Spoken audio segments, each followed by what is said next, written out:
pretty funny, you know? It's pretty good, man. Good morning. Good evening.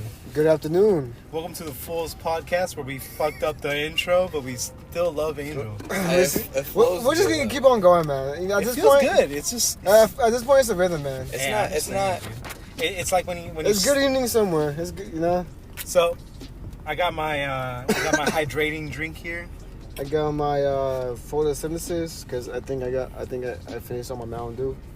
Photosynthesis. I got my Mayfex Cyclops guy chilling with me with his arms crossed. You said it's Good Morning Summer, right? I could have sworn I heard you say that. Nah, that wasn't me. I never say that part. Oh, Well, it's Good Morning Summer. yeah, it is Good Morning Somewhere. I think I forgot, man. It actually is good morning here. Yeah, we're filming this pretty early, actually. We don't usually. It's still the morning, huh? It feels good. It feels I good. still- We I got some still- Sunny D in I us. still just only smoke 2 blunts. That's crazy, man. We got some of that Sunny D in us. All right, but you better get some other tea in you. Some other D. What, like Lunar D? I'll show you. Some Angel D. Angel D's nuts. Some vitamin D. So what's good? What's good? What y'all doing? Oh yeah, okay. So I have an iPhone, and it kind of just takes your pictures and makes little videos with funny music in the background. So they made this. They made one of them that was just so funny because it's my life's kind of been going downhill this year. Me too. Yeah. So you see, there's like happy music in the background, but you just start to see like it starts off good, right? Yeah. It's all happy, and then you see me with a black eye. you see me like in all these like unfortunate events, funerals, and then yeah, it's funny. And so yeah, I'm gonna show you guys for the first time because I forgot to show you last week. The downfall of 2021. Yeah, well, Ivan's downfall. Ivan's 2121 downfall. Yeah, because one of my favorite wrestlers, Sammy Guevara, on his Insta, he was like, "This is the best year of my life," and like he posts like a multiple pic post, and I'm going through it. I'm like, wow, this really is a good year for him. Like, he did so many cool things. Like he won on a pay-per-view with his fucking finisher. He got engaged to his fiance. He proposed to her in the middle of the ring. Oh, good shit. Yeah, and he won the TNT title, the TV title. Yeah, it's a good year for him. And I'm thinking like that's what made me reflect on my year. I was like, oh, my year's been shit. But yeah.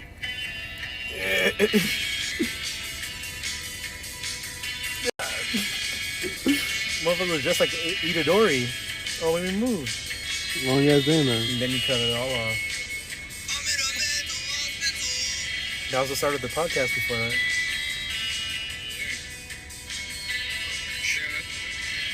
So it looks like I'm gonna run 8 miles with no music. This is #1 bullshit. Is this the start of the double? Yeah. This is #1 bullshit. All that picture of all 3 of us was me getting leaving. Yeah. That's the last picture. That's the last picture. So you're like in the middle. This is #1 bullshit. You see me with a black eye. I'm running, but I'm running with the black eye. I'm like, nah, and still trying to hype myself up to keep going. And then at the end, you see me with the body pillow. Like, That's yep. funny. It starts off with me in a relationship and all my like relationship pictures and shit. And then by the end, I'm like by myself with a body pillow. Dude, that's hilarious. You gotta post that shit, dude. That shit's funny. Nah, I can't. My Why? ex is in there. Oh, that's true. Oh, we could just edit it, dog. Yeah. Remember I told you I learned how to do the magazine thing? The magazine effects? Yeah. There's have like one of his favorite actresses or some shit, and his magazine cover over it. Just make them all rem. Yeah. Oh, Rem cover over it? Nah, it can't be because then it won't make sense. Yeah. Who's the other one? Ram? Rum? Yeah. Yeah. Or Amelia. I could use Amelia, the silver hair. Do you like Amelia more than Ram? Oh, it's hard. Yeah, you are. Every time we talk about ReZero. Because Amelia is really good in Grand Summoners. Yeah. But Rom is cool, like, especially in season 2, she knows how to hand-to-hand fist fight. And she boxes. It's cool. And she got that Morning Star. Nah, Rem has the Morning Star. Oh. Yeah. She got the mop. She got the mop. Yeah, she do. Oh, yeah, Grand Summoners. The mop's actually pretty good. Yeah, it's pretty good. But the Morning Star is better. It gives you 50 arts. Yeah, but the mob comes back really fast. Yeah. Well, I mean, if you level up, everything comes back fast. What's it called? Speaking of Grand Summoners, We're sponsored now. that shit's tight, bro. That, damn. If any Grand Summoners executives are listening, I'm just saying, dog. I don't think you guys have that This many. man has donated and sacrificed enough for Grand Summoners. Literally, like you didn't pay him back, really. Yeah, it's Like anything you pay us was just if reimbursement. anything, bro, we just need characters for Ivan. Oh, dude, imagine. I need reimbursement for a Sestina because I spent like almost $200-$300 on trying to get this girl named Sestina, and like I had to pity for her. Pity is when like you can't get the fucking unit you want, so you just keep collecting these little things that you can use to basically the game's like, oh, I feel bad for you, here you go, you get the unit since you spent all this money. That's basically what I had to do for her because I wasn't. Everyone's a winner, man. That one pissed me off because even when I don't get the character I want, at least I get other shit that I could sell or possibly use, right? For her, I wasn't getting nothing, dude. It did like what? All peg warmers. All peg warmers, literally. Our huge ass Grand Summoners listening Audience is like really fucking It's feeling in for depth. you. Yeah. Well, if feeling any it, of you feeling guys play, my name is Marzi. You should farm with me or do cool things with me. Get out your code. Say You it know, on the you know what's phone. funny? Because I said it before. Whenever I play online, my you get a little message, right? That you could show people that when they see you after you're done playing a mission together. Yeah. Mine says watch the Fools podcast, right? So Sick. I was farming with some people one day, and I was waiting for the bus to go home.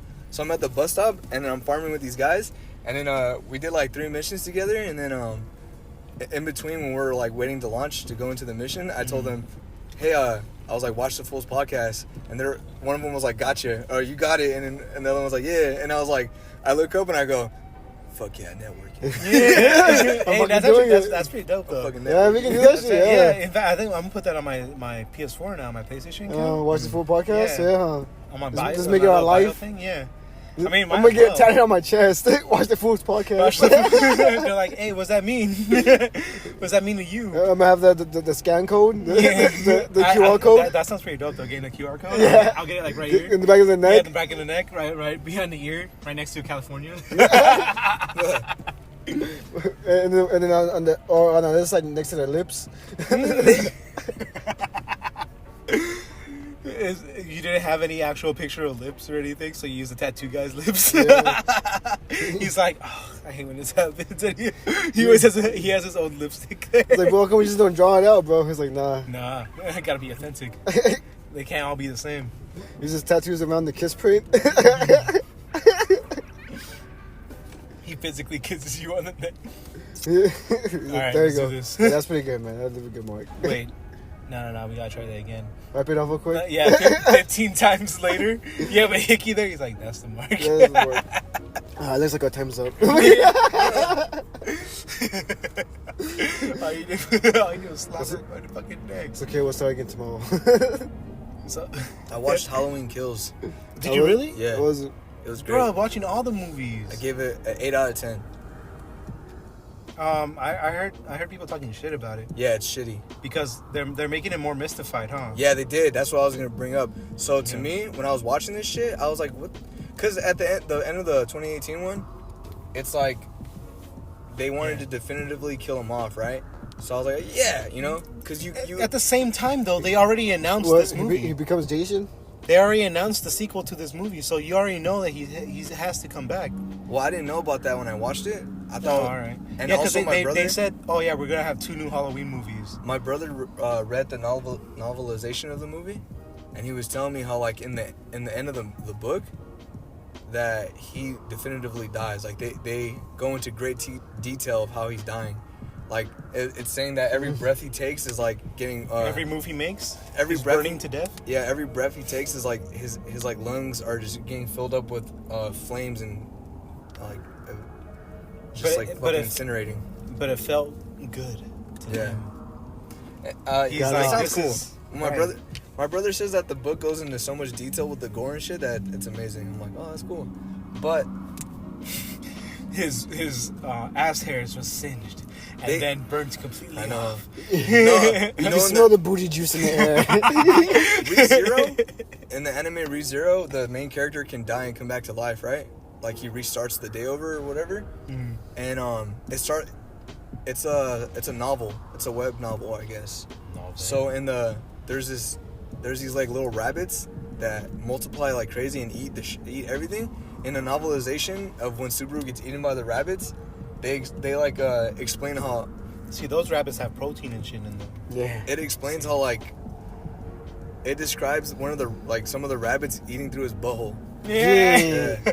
Eating ass, bro. Those are the down ass It rats, sounds bro. like- Those are down ass rats. Yeah. The Doom Patrol came back for their season 3. Imagine not even just like feeling bites over your body, but then you just But feeling then in your something ass. going in your ass. Like teeth in your ass. This is kill me now, bro. Yeah. Yeah. They're like, we're trying. Like it's bad enough you getting eaten alive. Just like why you gotta go through my ass? Yeah. The audacity. Try shit in their mouth. It's like, oh. Yeah. It's pretty gruesome. Let me see if I can find it. Stop flexing butt cheeks and shit. Yeah. Start punching them with your cheeks. Yeah, you like that? Yeah. Yes. Yeah, what the fuck? Yeah. What? Wait. So pretty much in the first movie, they really try to hammer home that like Michael's just a normal dude, just basically like retard strength, and retcons all of the original movies, because basically in the original timeline for OG Michael Myers, it's the Halloween movie, Halloween 2. He like goes to a hospital, kills people, goes to some other shit. Halloween 3 is not even with Michael Myers. It was like this whole like business that's trying to like possess people through marketing and shit.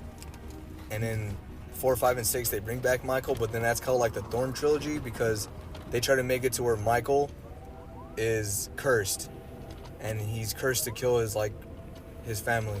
But then it's like, well, if he's cursed to kill his family, why does he kill everyone else? And they're just like, oh, because he likes killing. So it's just weird, you know? And they give Michael like He's this like, tattoo. well, I'm doing it anyway. Is it like before he's like I kill everyone else, but not my family. They give- never my family. No, he starts with his family. The way they show he's cursed is they show like the curse of Thorn. It's a tattoo on his wrist. Hello. I want you to put Justin Long from Idiocracy. Tattoo. Why don't you have this? God. Where's your tattoo? Why come you don't have a tattoo?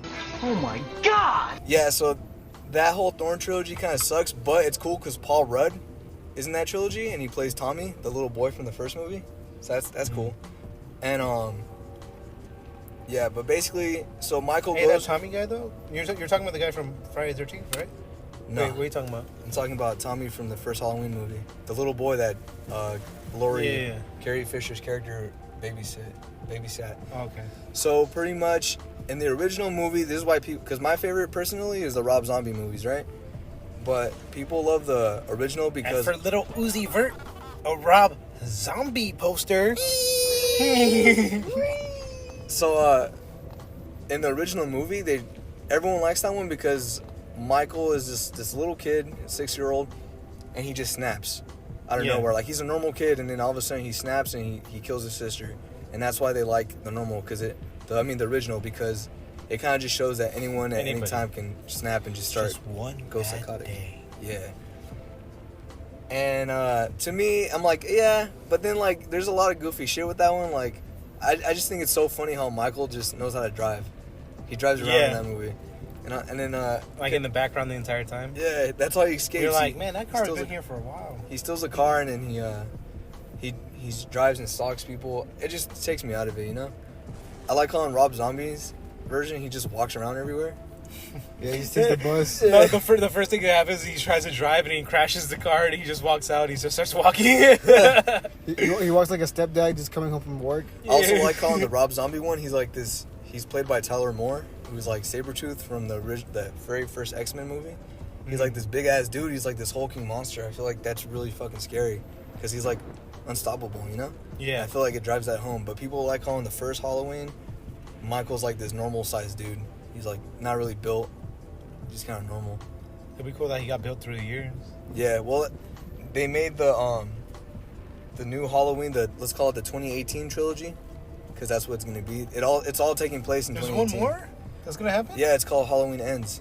Oh my god. Yeah. So even in this one, they put some size on Michael. They like made him kind of tall, kind of, especially when he has the mask on. Yeah. When he has the mask off, you kind of see he's like old and shit. But Yeah. But anyways, I saw that one previous. yeah, the previous one was cool, and like they really, since they were negating all the other sequels, like 2 through 6. Yeah, they're just like, no. Yeah, it's kind of. I made this joke that Lori was legit manifesting Michael's return after all these years, for like 40 years. She was like, he's coming back, he's coming back.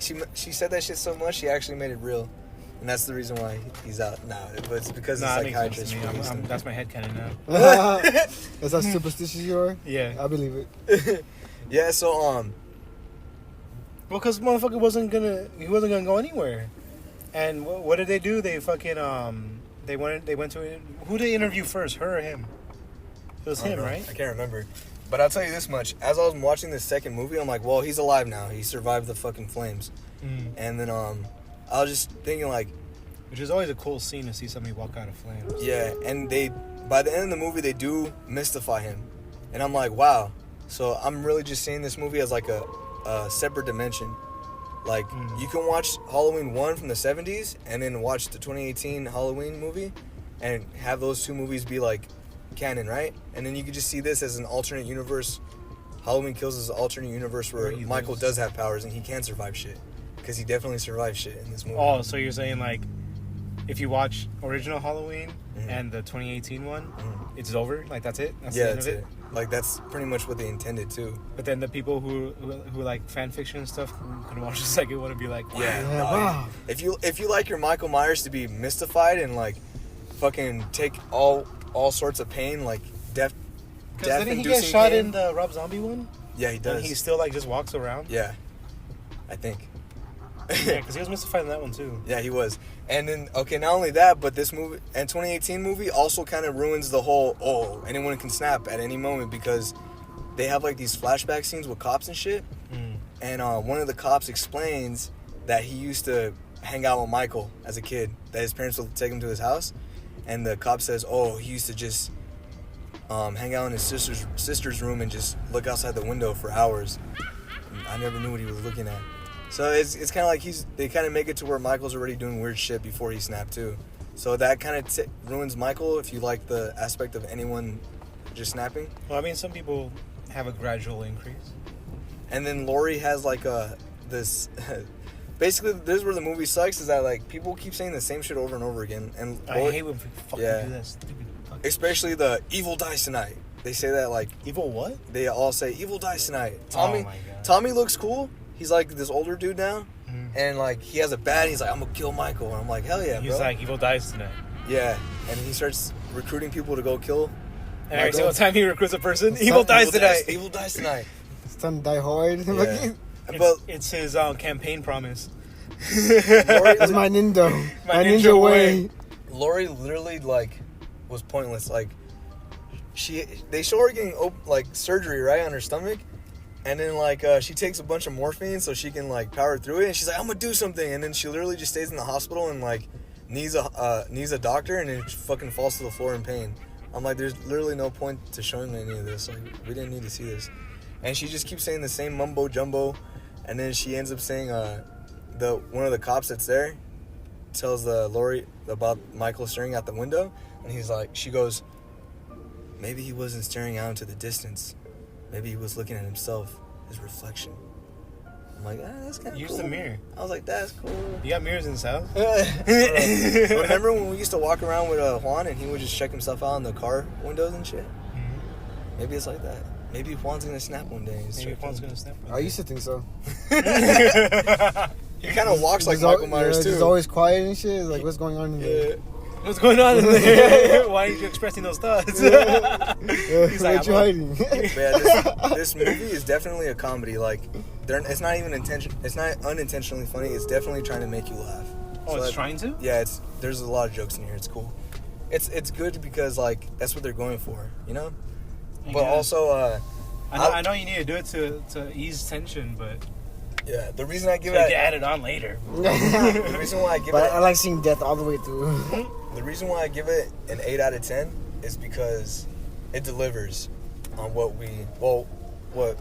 someone like me would want from a Halloween movie. Like a movie experience and shit. Yeah. Overall. I want a movie with Michael being a hulking monster, fucking tanking a bunch of hits and killing people, and also like killing people and decorating their bodies and then going home. That's legit what he does, and they even make they acknowledge it too. Like he literally kills people, decorates their body. Like there's one scene where he just keeps like grabbing different knives and stabbing into this guy's back, and like even like acting like a like Picasso type shit. Yeah, like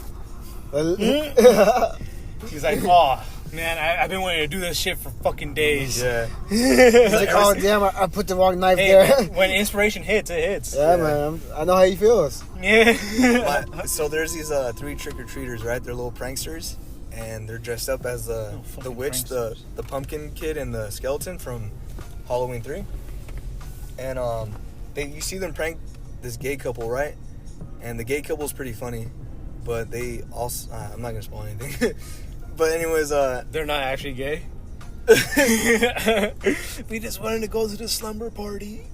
Michael, all I gotta tell you is Michael's funny, like when he decorates bodies, man. But anyways, what? It was like scary movie where they both died, like hugging each other. It's similar to that.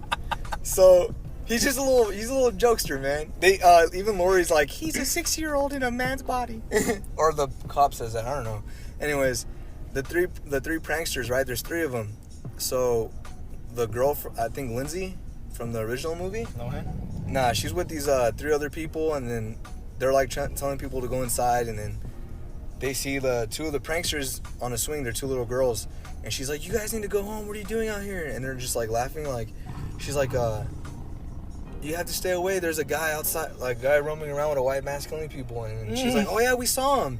He keeps playing hide and go seek. What a dumbass. Blah blah blah." Like, he killed 3 of our friends. She's like, he keeps playing peekaboo, and like, I love that they say that. That's like my favorite scene because Michael Myers literally does that. He plays peekaboo with people. Like in the first movie, Laurie keeps looking back and she sees him and she double takes and he's gone. Yeah. So that's literally what he does. So it's cool to see it from like a different point of view, like a kid, like just because like innocent, yeah, and they're just like, oh, he's playing peekaboo, dumbass, blah blah blah. Not innocent really, because But how old were they? They were like probably like 12 or 13. Oh, okay. But it's crazy because Laurie or anyone else sees a guy creeping on them, they're like, they get scared. They're like, oh, this fucking creep. But then these kids are like, oh, he's a fucking dipshit, just playing peekaboo. We see you, motherfucker, blah blah blah. Like they don't give a shit, you know. So I like that, and then you see because kids are oblivious, dog. Yeah, and then they're like, oh look, there he is, and he's off in the distance, and he has a head in his hand, and they think he's just fucking around, but he's about to kill people. Like it's tight. Does he kill kids? Sometimes he doesn't, and sometimes he does. It depends on the mood, I guess. Well, I mean, like, it was kind of a yes or no. I mean, it's a yes. Yeah, he does. He kills kids. Yeah, but it's crazy because well, I mean, not all the time. Like, is one really killing a kid? It's like if you kill one kid, if you kill really one kid, I mean, you killed a kid. Well, yeah, because kids. In this movie, they have like one of the characters. They show him as a kid, and you see Michael run up on him, and he's all scared and shit. But Michael doesn't kill him. And then also, he didn't kill the little babysitter. The little black kid from the first movie, whose babysitter died. They didn't kill him. He doesn't kill him either. But that kid comes back in this movie. It's cool. Yeah. He's on the news. Michael's like, I've been waiting for this. Yeah. he's like you're finally killing age. he's like Hisoka from Hunter x Hunter. He's like no, you're not strong enough yet. Get stronger. And then, why didn't you just say Itachi to Sasuke? Oh, because you need to gather your hatred. Yeah, because I watched Hunter. I don't know, man. Hunter. First One Piece, now Hunter x Hunter. What are you talking about? Tell him, I've been telling him. What are you talking about? He's talked about One Piece like that. I'm just talking some shit. I need to catch up on One Piece though. I've been lagging. Yeah. There's this new show called Dope Sick on Hulu. Ooh. It has. Is it dope? Is it sick? It intrigues me. It's about OxyContin and how they. Was that the one with the kid with the eyebrows? Yeah, with Will Poulter. This is the reason I started watching the show. That I'm interested in the premise, but what really got me like going instead of Michael Keaton was that Will Poulter was in it, and I was like, oh, sick! I could see how recently he's been acting. So I looked at it, and this motherfucker acting the same, dog. He's like, it's not like fucking Meet the Millers, but in like the game that I played and like all these other things, he acts like this. He acts like this. I kind of didn't like his monologue because I haven't seen the original commercial for that, whatever that shit is, but I heard Suicide Boys, one of like their songs on their newest album, they sample that, right? Where the guy's like, some people say they get addicted, but Oxycontin is not addictive, blah, blah, blah. Yeah, that they were like faking stuff. Like, basically it was this big family with money and shit. It was like part of the pharmaceutical game. And he's like, let's make opioids for people that they could take for a long time. And they're like, no one's gonna go for that. He's like, well, let's just do it. And then they just kept lying and fucking people kept being forced to take it, basically. I think there was a doctor in New Orleans who prescribed patients Oxycontin. Mm-hmm. Like, there's pushers and shit. Yeah, that's why Suicide Boys like how you say it? Sample those kind of stuff because they're from New Orleans and shit. That's just crazy. Yeah. Well, they're all around the map, and they were even trying to push to go to Russia. The show's not complete yet, and that's where I am right now. Like, they're doing the Russia push, and they're like, "Why do you want to go there? It's like the strictest fucking place." And he's like, "Because it's the strictest fucking place. If we get there at all, we'll be all over Europe and shit." Yeah, like, we made it, baby. Yeah, basically. Like, we've already made it here because we basically own here, but over there is a different story.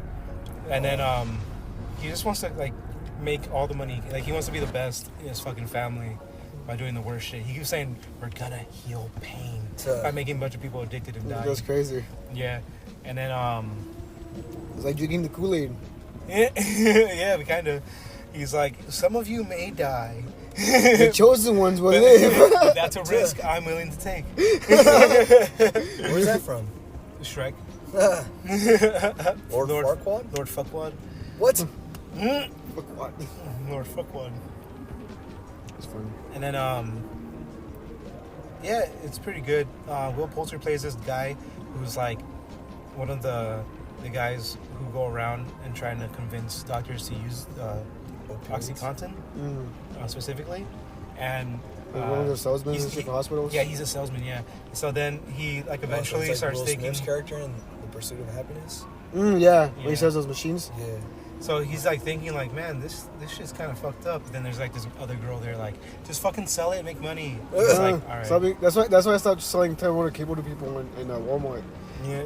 That's why? Yeah, because it felt the same way. You're like, people are getting addicted to Time Warner cable. I think this shit rots your brain. Yeah. I was like, I can't sell them TV. No. They were like, well, if they don't get like couch locked, just double their dose. Make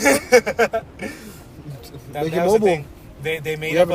They made up a thing called breakthrough pain. So basically, like, people are like, oh, I'm taking it, but like it promises 12 hours of pain free.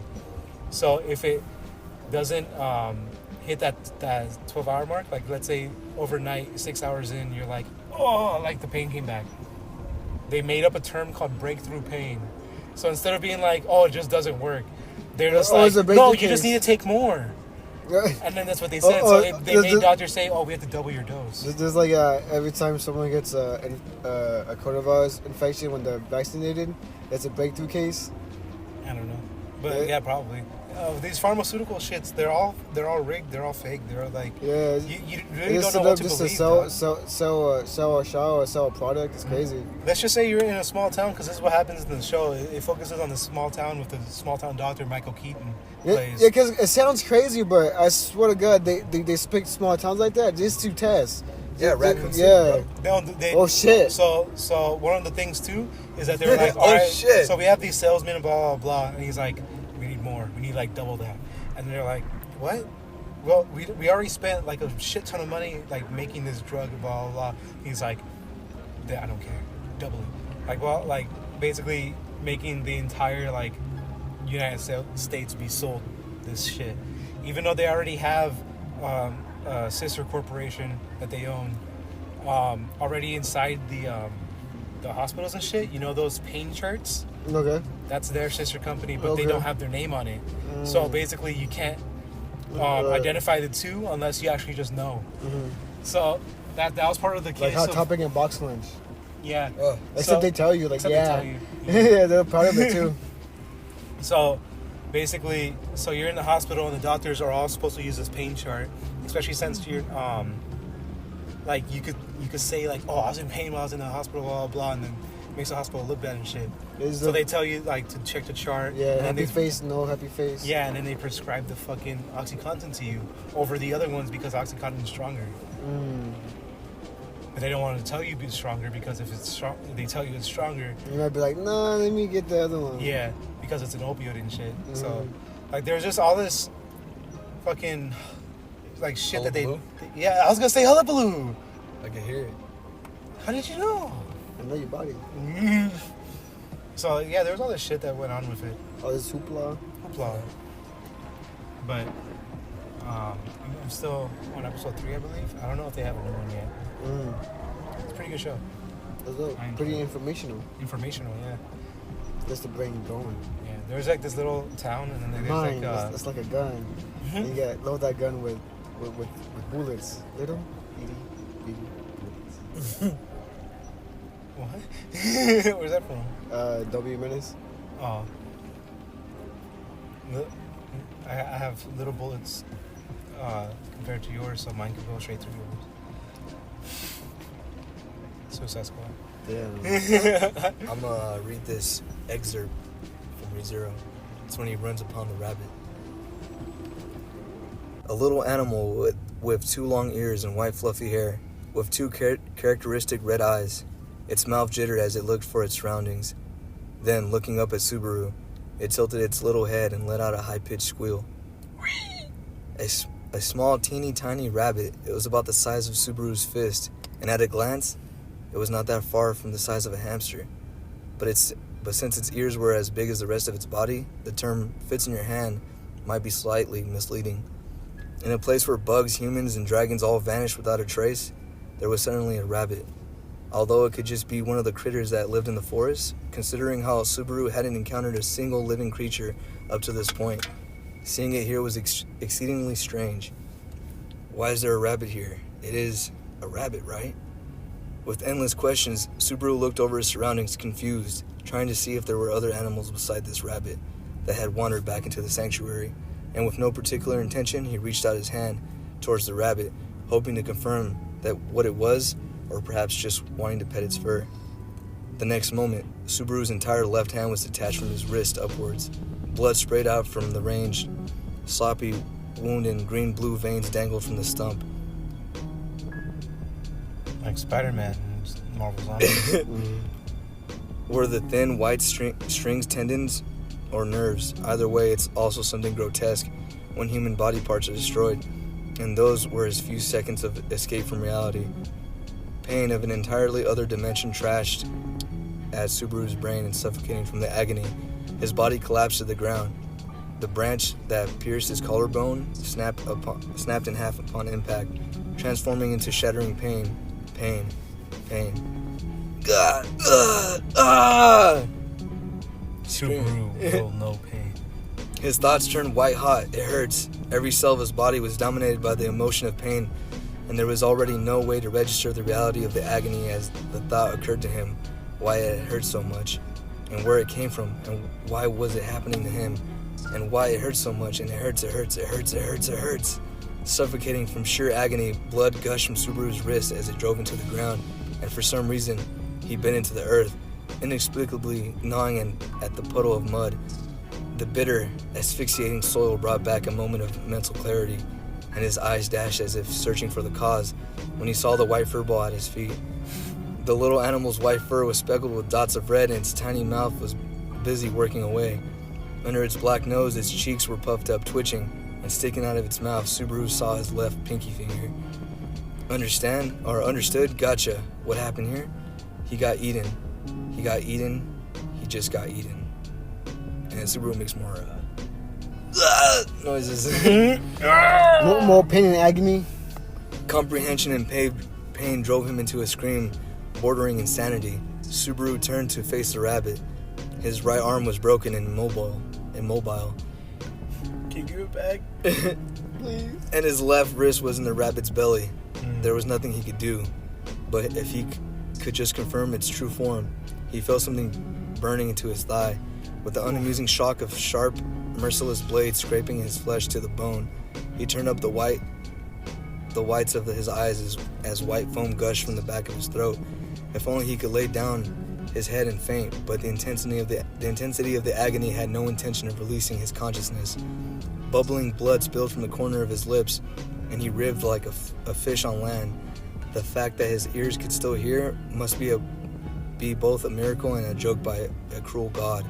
Like the rustle of lapping waves, the sound captured Subaru's eardrums. Little hops, small tiny bodies, the chain of overlapping chirps expanded to enormity. And even if his vision were still present, he had no desire to count them. And in a moment, he was sincerely glad that the only thing left to him was his ears, simultaneously feeling the bites of feeding teeth all over his body. Now through the tactile and unmistakable pain, Subaru understood that he was being devoured by threats numbering in the hundreds. He shrieked, and the surge pushed him onto his back and his throat trembled. Immediately, furry creatures dived into his open mouth. His tongue was torn to shreds. Sharp teeth flashed across the depths of his throat, ravaging everything from his esophagus to his stomach. Inside, they collided with the others that had invaded from his rectum, and as descending into a competition, they devoured his organs left and right, turning Natsuki Subaru into mince feed. It was unmistakable, the sensation of being alive, while living creatures shredded him from within. Fear had already left him. There was barely any more pain. He couldn't understand why he was still conscious. He was being eaten. He was being eaten. His left eye was gouged out. His ears were no longer there. His organs had already been consumed, and now the skin of his face was being peeled off. A hole opened in his skull, and teeth sank into his exposed bulging brain. Is that animated? Yeah, it's animated, but they don't show the rectum part. When they show, it's just him. Just the mouth part? Yeah, they have it. I showed. Then him diving into the bunnies diving into the mouth. Yeah, I'll show you guys right now, because they have it on YouTube. Oh, they have it on YouTube? Yeah. So I can play it in the background as you described it? Mm-hmm. Interesting. Makes it easier on me instead of looking up rabbits eating. Oh, it's a rabbit with a horn? Mm-hmm. Usagi.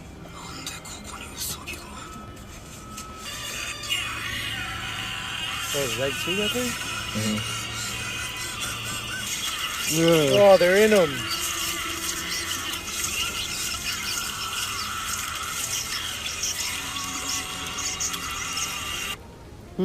Yeah, that's what I pictured. Oh, they're in them. So, speaking about death and murder and stuff, let's add sex to the equation. And there's this. Now we're godless. Now we're godless. Thor, Love, Sex, and Thunder? No, You on Netflix. Us? No, You. I'm Angel. They had us scissors at this Halloween place. You can go as you're tethered. That'd be cool. That only makes sense if you have a twin. Nah, you can just go as you're tethered. But then what's the point? You have a good tethered voice, Gala. Are you tethered? Oh, shit. But that's why Gala doesn't like the idea, because he's actually a tethered. You're not putting me back in that jumpsuit. I'm not going back. Gala was at a funhouse when he was a kid, and his tether just fucking dragged him into the tethered area. Yeah, it choked me out. But then, So you admit it? No, I'm just kidding. You know how? Yeah. That's the noise I made. Yeah. So You season 3. I didn't even know there was a season 1. That what? Of You? No. I love the name because it's like, oh, I'm watching You. Because He he's is like, you, because and he's I'm me. fucking Simp Dexter. So I finished watching Simp Dexter season 3. So he's a killer? Yeah, but like, That's what I'm saying. he kills. Is he deaf? No, you was blind. I'm not blind. You blind. You blind. He is you and you is me. No, he is you and I am me. That's what I'm saying. Alright, continue. So fucking basically, this dude, his passion is like fixing books. He likes books, and libraries and stuff, because that's kind of how he grew up. But he also grew up like in like a caged animal. It all went downhill when he shot his daddy. Because he was abusive, and he was abusing the mom. So he thought, oh, I'll just save mom. So he kills him. Kill dad. And then the mom's like, what the fuck did you just do? Oh yeah. And then she kind of Moms just like do that. leaves him at the orphanage. And then and then he's like, man, I thought I did the right thing by killing that guy. And then that kind of thought kind of just carries on his whole life. He's like, yeah, I thought I was doing the right thing killing that guy. Oh, I thought I was doing the right thing killing that guy, like the whole time. And sometimes when he kills somebody in an accident, he's like, oh. But there, you know, like necessary evil. Just a means to an end. Yeah, just a means to an end. As long as I get to be with this girl that I'm stalking currently, everything should be fine. Then he's with the girl he's stalking currently, and then the shit that he does makes them not want to date him anymore. So if again, like this happens like all throughout season 1 and then into season 2. Except in season 2, they introduce the Love. Her name is Love. Oh fuck, what's her last name? Quinn. So Courtney fucking. Love? What? Love Quinn. Her first name's Love. So fucking, I love this character. She's really cool because, she's originally from Haunting a Hill House, and like kind of the whole series because they reuse their characters. For real? Mm-hmm. For like Hill House and Bly Manor. Not the newest one, for some reason. They only reuse like one guy, but so she does some weird ass shit, and they break up for a second. I don't remember entirely season 2, but I remember at the end of season 2, I binge watched that shit because that shit was good, dog. She ends up being a killer like him. Damn. And then Oh no way. yeah, so. So you said this was Simp Dexter? Yeah, so then he tries to kill her, and she's like, I'm pregnant! And he's like, oh, shit, like with a fucking hook in her, like almost in her neck, because she locked him up, like she fucking like did it backwards. It's really fucking cool. You guys should watch it. So what was it on? It's on Netflix. Oh, okay. What would you call the end of the fucking world? What would you call that? What do you mean? Like childhood love story Dexter? Or Why, misleading because- Dexter? What do you mean? I wouldn't call that Dexter at all. I would. Why? Because he wants to be a serial killer. Then he hooks up with this girl who is like, he thinks he can kill her, but then he ends up falling in love with her. Oh, the other Netflix show. Then he finds out, he's like, wow, you know what? I'm actually not a killer. Okay. I think I know what you're talking. Yeah, I know what you're talking Does about. Barry have a new season? That's Haven't like seen a that. Army Dexter right there. It's like acting Army Dexter. And basically All any these show with a Dexter serial shows. killer is a different variant of Dexter. Because they do the Dexter monologue in their head. That's Yeah. that's why. Barry does that too. Yeah, he does. Does End of the Fucking World do that? I haven't seen it. Yeah, it does. Oh yeah. You haven't seen that's that show? That's what it is. No, I haven't seen it. That show's great, bro. There's a season 2, but I haven't watched it. Yeah, Wendy watches them. I saw the ending, but whatever. This is why you don't, well, they interviewed the girl, right? Because, I don't want to say any spoilers, but I'm not going to say any, but, you know. So the end of the season 1's kind of like, well, where do you go from here, you know? So then they interviewed the girl actor, and they're like, oh, yeah, what would you do?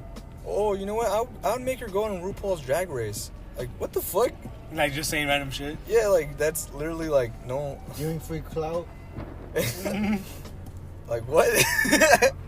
That's where you take this character? You take her to drag races? That sounds like a joke. I don't think she was serious. No, she was serious. I don't think so. I read an article. No way. It was an interview. Man. It was an article interview. I read it, and I know she was... Main quote. I know This she was was a quote from the article. I'm serious. Yeah. Why are you laughing? Second quote. This is not a joke. I think she did laugh, though. Who knows? Yeah. So You season 3 picks up where that left off. He's a dad now. He's in this suburb place, and they moved away from all the murder and stuff. They're like, let's start anew. And then they don't. They go back into their old ways, and like the whole time I'm just like, what?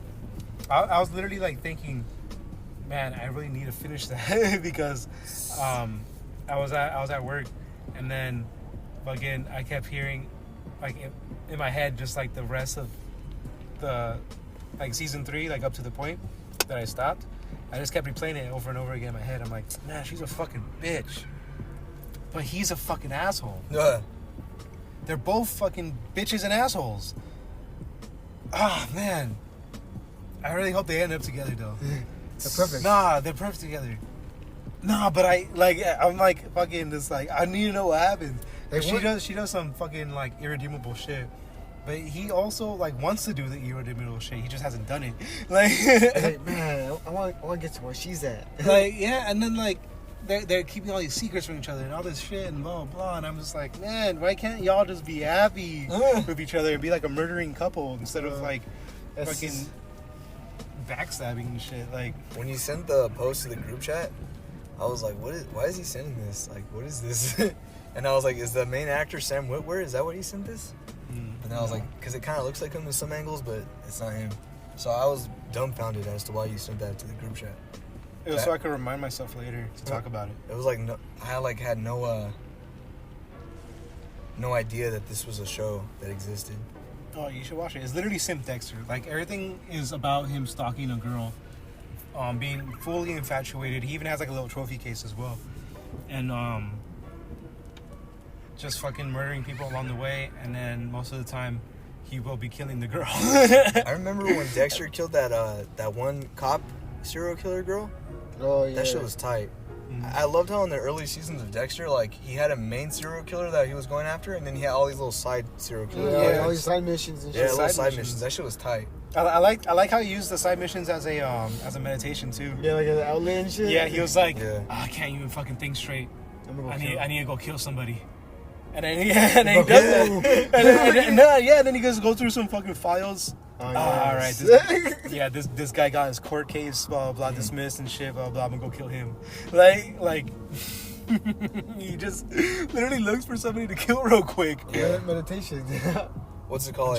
It's really cool. I watched this, I don't know if I watched it or if it was an article that I had read, but someone was saying how, like, there's not enough representation for asexual characters in movies and shit. And I was like, and then it was a video. How are you gonna represent that? Yeah. Like how? It's funny because representing sexual orientations means you have to infer sex. Yeah. So that means like. But you know what asexual is, right? When you don't care for sex. Yeah.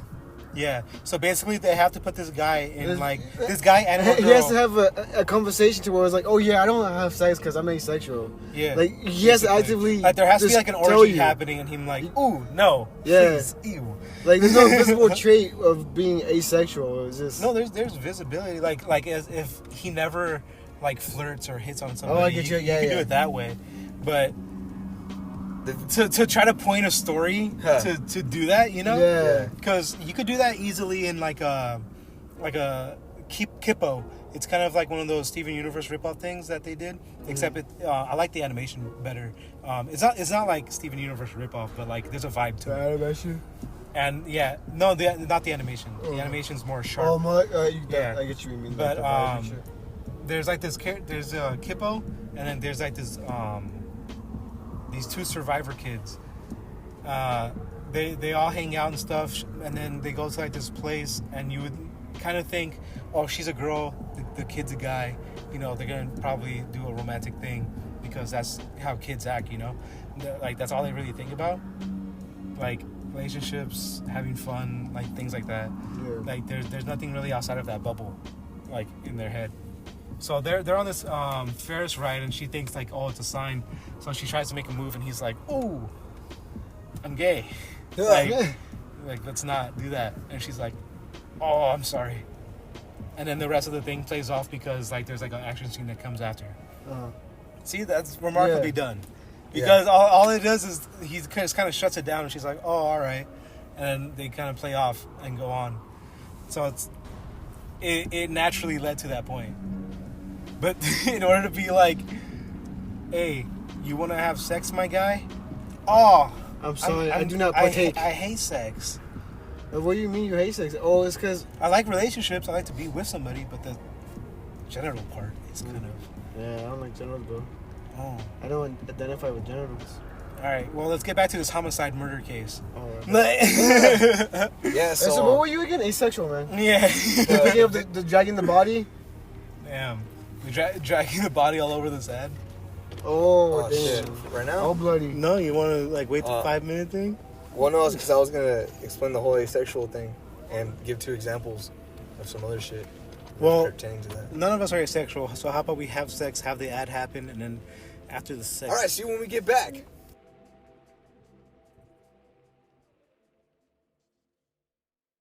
And we're back. And we're back. We're That was live. crazy, bro. Now I know why asexuals don't like that shit. It's a lot of work, That's a lot of work, dog. especially when there's 3 people involved. God damn. That like, it diminished our runtime Yeah. All right, by watch. 3. So like that was like not even a minute. Anyway, it probably lasted as long as the ad did. So, what were we talking about? You're Talking about asexual. asexuals, dog. Yeah, I watched this video about how asexuality and characters of that nature aren't represented in movies that often or ever. And I was like, okay, tell me more. And then Tell me more. Tell me more. And Tell me more. they didn't tell you a damn thing, huh? No, they did. They were like, well, okay, well, there's characters. Most characters in a movie or any story are motivated by sex because they want the opposite gender. So their stories Because it sells. Yeah. their stories revolve around that. If a guy wants to become a good fighter, a guy wants to do this, or the girl wants to do that because she wants a guy or he wants a girl, blah blah blah. And I was like, yeah. That's life. And I was like, yeah. And then they go, well, so then when it comes to an asexual character, they're not motivated by those things. So it's hard to make a story around them. I'm like, you just explained why there's not a lot of asexuality representation you're in and of your video, but I mean, Not only that, but It it's would like make sense if the main character was asexual, like in like a John Wick situation. well, it was like Like in a John Wick situation where it's basically like this murder dude who like goes around. Like Dexter was asexual. that's what I was about to go to. Yeah. I was gonna say Dexter is pretty much asexual in the beginning of the series, right? Yeah, because he had no care for it. Yeah, he didn't give a shit. All he cared about was Like killing. he'll do it, but just because it's there, it was just play a like, part. you have to play a part. He literally did it just to play a part. Like when he got sucked up the first time, he was like, So you're saying like if Dexter was released nowadays, not Well, like why does the asexual have to be a serial killer? I'm not saying. oh that's what they would go to that. No, I'm saying that like There has to be something wrong with us. Oh, to is be this? asexual? no, I'm saying Like Dexter is a great show, right? Yeah. And he's asexual, and I always knew that, right? But I never like fucking was like. No, why is- at some point he became like he fully became straight. yeah, he became straight, yeah. Yeah, he became a man of the puss. Yeah, because he was like, wait, hold up. Yeah, that one girl, the He British said, girl. "I like Yeah, the killing. British So girl. let me kill this pussy." Rita too. Yeah. Rita too, yeah. Yeah, when she went down on him in his own house, and he was like, wait, That's what. oh, Yeah, that's what I was saying. golly. It's like, But that's why he dated. That's why he dated Rita in the first place because she was like a rape With the victim. mouth. Oh yeah. She got raped by so her this- ex. Yeah, so he- she doesn't want to do that stuff. Yeah, so he's Yeah. like perfect for me. And like, yeah, and he didn't need it for like the longest time, but that's what I'm saying, like I was kind of looking at when I watched the video, I was like, who cares? But now like I'm like, oh, you know what? Dexter's a cool series and it started off like that. And like I don't mind when my character doesn't I really don't mind when my character isn't motivated by sex, you know, like he has different goals. Well, that's what I was gonna say too with like his example of like men want women, so like they do great things. It's like Well, even if the character's gay, but like you know, sex is a part of that. It's not the whole thing. Like It's not the whole thing. yeah, like men want that woman, not just for the sex. You know, it's like they always look at sex. It's like sex is cool and stuff, but that's always like a side piece of the whole cake. It's not the whole thing. Like asexual, Frosting on the cake is what you mean? because just like you explained, it's like relation too. Like they want relation, but not the sex part. Yeah. So an asexual man can want to have like a pursuit in a woman without the sex. Still have that as a goal. plot. Yeah, as a goal. But they still just look at it as sex. Yeah. It's just all sex, and I feel like they objectify themselves like that. Yeah, for real. I feel like it turns back onto themselves Yeah. like that. But another example I have of a character being asexual that I really like, and in another source of media, they change him to a straight male, and I'm like, it ruins his character a lot. Is Death Note's Light Yagami. Oh, he's asexual. In the original anime and manga, he doesn't give a shit I want to about know. girls. I want to know the actual statistics of how many killers are asexual. No, I want to know. I want to know the actual statistic. Like in Criminal Minds, it's like because they don't care about that. They get it's like relief and shit from the killing. Yeah, it's the thrill. It's like they get the sexual spark from the killing part. They say it a lot too. They're like, "Oh, this is better than sex." Especially like kills with knives. I use knives. It's more like it's like penetrating. Yeah, it's like insertion. I go to the gym and I get a pump and I'm coming. I go home and I'm coming. All hours of the day I'm coming. Adam Sandler. Oh, I'm about to fucking come. Oh, with the Rock. Yeah, but okay, so Light Yagami, even as a kid, I thought the motherfucker was a badass because he literally only cared about his goals. And, like, he didn't let women get in his way or some shit. And if a woman was in his life, he would only use her. He would use her to advance his goals. Like, he didn't give a shit about having sex with them or anything like that. He'd probably only do it just to save face, to just like keep those people around or whatever. I could definitely see like a LGBT article saying like, why are they making all this asexual people murderers? Yeah, I can see that too. But also, why don't they love women? Isn't Barry also? Oh no, he likes. Nah, he likes. Yeah. But okay, so in the the Netflix Death Note movie, they made him a fucking like. He's a simp. He literally he's fully. There's a montage of him fucking Misa, dog. A montage. The Light Yagami in a montage of sex. Never in my entire life. This Why they version, see him eat chips? this version of Light Yagami is an American version, obviously, right? Like his last name's not Yagami. Yeah. It's like Turner or some shit. All he does is fuck, shoot guns, and fucking eat some burgers and shit.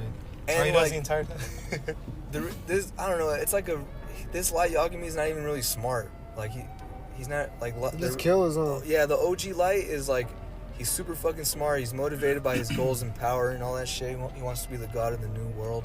But Be the god of this. Netflix Light is just like, oh, I like this girl. I have a Death Note. I'm gonna impress her. And he literally tells her. Willem Dafoe. He literally tells her that he's Willow fucking the Kira Friend. right off the bat. Or maybe he makes it. They kill it together, and then he has to like outsmart and kill her at the end on a Ferris wheel. Like, That's so dumb. that shit's so stupid, bro. I'm like, they ruined this character by making him like. I don't even remember that ending. Every time Netflix touches something, man, anime related. I don't know why they couldn't just kind of do like the main plot. Oh, I saw this. They were talking about Death Note, like the actual like anime manga thing, and they were like, Light could have. Light was his own reason he lost, because in the very beginning, nobody knew anything about the Death Note. You know. Yeah. And so when they released that video saying like, "Oh, we're gonna get you," blah blah, it was his own fucking Pride. hubris, and pride, where he's like, "Oh, I'm just gonna kill this guy right here on TV." If he literally did nothing, if he paid no attention to L, he would have won. Yeah. That was it. That was the end game right there. Because all he had to do was just keep doing what he was doing. There'll be no suspicion. There'll be nothing to gather. They would have kept just looking around the world. But since the first few victims were in that region of Japan, Yeah, it'll be a sus. like, It'll alright, be a we're sus doing- area. Yeah, We're be around broadcasting there. there. Yeah. That shit's amazing, bro. It's like one of those animes that anybody can watch. Because they say that, people who don't like anime, they say that they just haven't watched the right one yet. And I've met a lot of people who don't really fuck with anime, but they do fuck with Death Note. Because Either I don't they know watched why. it or they read it. I don't know why you would gather anime into its own category. Yeah, because I was telling this to my dad the other day. Because anime has like so many subgenres. Yeah, because what people think about anime, they're thinking about shonen. Yeah. That's why they're like, oh, I don't watch so anime. dumb. It's like because you saw fucking like Dragon Ball Z or something. Not everything's like screaming and punching and fighting. Yeah. Even though those are kind of the best ones. Yeah. So now I'm judging you, but still. Yeah. I'm judging you, but also I'm telling you that you shouldn't stop watching anime because of that. Yeah. There's so many Watch some subgenres. cool ones and then work your way up to shonen. No, I'm just You kidding. know what's funny? Isn't Death Note Shonen Jump? Yeah, it is. Yeah. That's hilarious. But yeah. The author, no one knows what the author looks like. He's, Yeah. And he's not, because usually a manga is, the author and the artist are the same guy. It's like the same person. But they're not. But Death Note, it's not. It's like there's another artist And his name's like Obata or something like that. It's amazing. Yeah, he has great art. Yes. So him and we talked about it before too. we have. Mm-hmm. Cool. You showed the artist drawing Pokemon, and he was one of them. Yeah, on a previous episode. Wow. Oh, I was okay. So we were in this plant store, right? And Gala was like, "Oh, look at this plant. I like this one." And it was like red and yellow and shit. And I was like, "With stripes?" And I was like, "It looks like it reminds me of Killer Clowns from Outer Space." And then Gala was like, "Oh yeah, I'll name the plant Bozo." And I was like, "Oh, like my alter ego from when I was a teenager." And he's like, "Huh?" And I was like, "You remember? I'm Bozo." And he's like, "Oh yeah, I remember." And I was like, and we started laughing about it. And I'm like, "Bro, I literally didn't do anything. Like I literally just got high and was like, I'm Bozo." That was literally his alter ego. I'm just gonna get high like 2 or 3 times, and just call myself Bozo. Yeah. And then that's it. That was the end of Bozo Ivan. Rest in peace, Bozo. R.I.P. Bozo. R.I.P. A little crazy clown. Yeah. You were like, oh, I'm gonna take off her face and put her up mine. I was writing lyrics back then. Yeah, while listening to Slipknot. I was in class one time in freshman year, and I wrote some lyrics for like a death metal song or whatever. And my teacher confiscated like my notebook that had the lyrics in it, right? She read it to the She class. read it to the class. She was like, "Oh, look, a poem," and she read it to the class. And then like, I want to split your guts out because you're a stupid Yeah, whore. yeah, Okay. like that. I'm an autoerotic asphyxiate Yeah. myself with your large intestine. And like the lyrics were high key hard. Like, they were good lyrics. I really don't want to turn this test in. I was like, you're not hitting it right. Hold up, and he starts picking. Oh yeah. But there was a lot of metalheads in my class, right? So like, this one dude was like nodding his head, like, "Oh shit!" And then like, this one girl that I knew, she turns around and she's like, "What band is that?" And I was like, "Those are my lyrics." She's like, "Those are your lyrics?" I was like, one "Yeah." man band. And then she was Ice fucking cream funny. man. And then my teacher just gave me back my notebook. She was like, I think because she used to fuck with me back in the day, like not fuck with me as in like she was cool with me, but she would like, she didn't like me. But then after that, she didn't really She saw the serial killer in you. yeah, she didn't really like want to fuck with me no more, like bully me pretty much. She used to kind of bully me. And after that, she was You like, don't remember the lyrics at all? "No, I don't." But Damn. that happened like in 2011, right? Yeah. And then fast forward to like So that was middle school? no, that was freshman year. Freshman year. Oh yeah. I was at Full High. Different, yeah. So then fast forward to 2013, and I was at a party with Dustin, and there was like a lot of people there from like A.B. Miller and Full High and shit.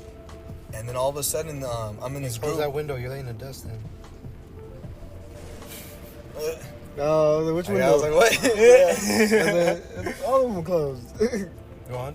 You're at a party? Yeah, I was at this party, and then this one kid's like, "You don't remember me?" And I was like, "Nah, bro." And he's like, "Bro, I had you in a couple of classes at Full High." And I was like, "For real? I'm sorry, I don't remember you." And he was like, anyways, he was like, "One of the coolest things that ever happened, like the teacher took your notebook away and read your metal lyrics, and that shit was tight." And I was like, "Oh yeah, I remember you." And then from there, I remembered him. Yeah. And I was like, "Oh shit, dude!" It's because he used to have dreads back in freshman year, Oh, but this okay, is okay. like junior year, I guess. So it was like your change when you stopped that long hair. Yeah, so he went like slick back, fading shit, and I was like, "Oh, I wonder I didn't recognize you." But it was cool for like Because I haven't ever seen your face. it was cool to like. Can you see with that long hair? Can you see? Can you see? It was cool to like. When we're looking right at He's like, yeah, bitch, I can see. You see this? Can you see this? The middle finger. It's super cool when like a moment like that happens, and you think like you're the only one that remembers that shit. Yeah. But then people see you again in the future, like, "Dude, I remember when this happened. And you did this," and I'm like, "Yeah, I did do that." That's why I am that. Wait, so when she read out your lyrics, she read the whole thing. She read the whole thing, bro. Please score and So everything. yeah, she's like, all right, yeah.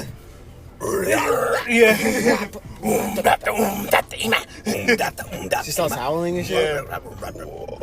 I'm in Congress. And then after she's done, she's like, Ivan, don't do this again.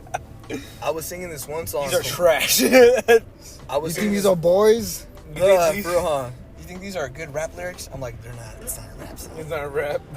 This sounds like some 3-6 Mafia shit to me. This sounds She's like like, some "You don't-" witchcraft. Yeah. Some witchery. I was singing a Twist from Korn, so I was like, and all that shit. And then this one girl was like, What is he saying? she was like, is that a real you song? I want you to do that squeal, but in my mouth. She was like, is that a real song? And I was like, yeah. And she's like, oh, because I heard it on TikTok. I was like, again. Foiled again. It's like anytime I'm singing a song nowadays, that's what I hear. Like, oh, that's a real song? Yeah. Well, because I heard it on TikTok. I'm like, oh, cool. I don't really hear that. Also, I don't talk to people, so. Yeah. Oh, yeah. You're a little wallflower. Is that what they were gonna call me? Yeah. Is it because I'm so, what is it? Bright? Adolescent. I'm a fluorescent adolescent on the wall. I'm not adolescent anymore, though. I'm an old man. I'm an old man. The perks of being a wallflower.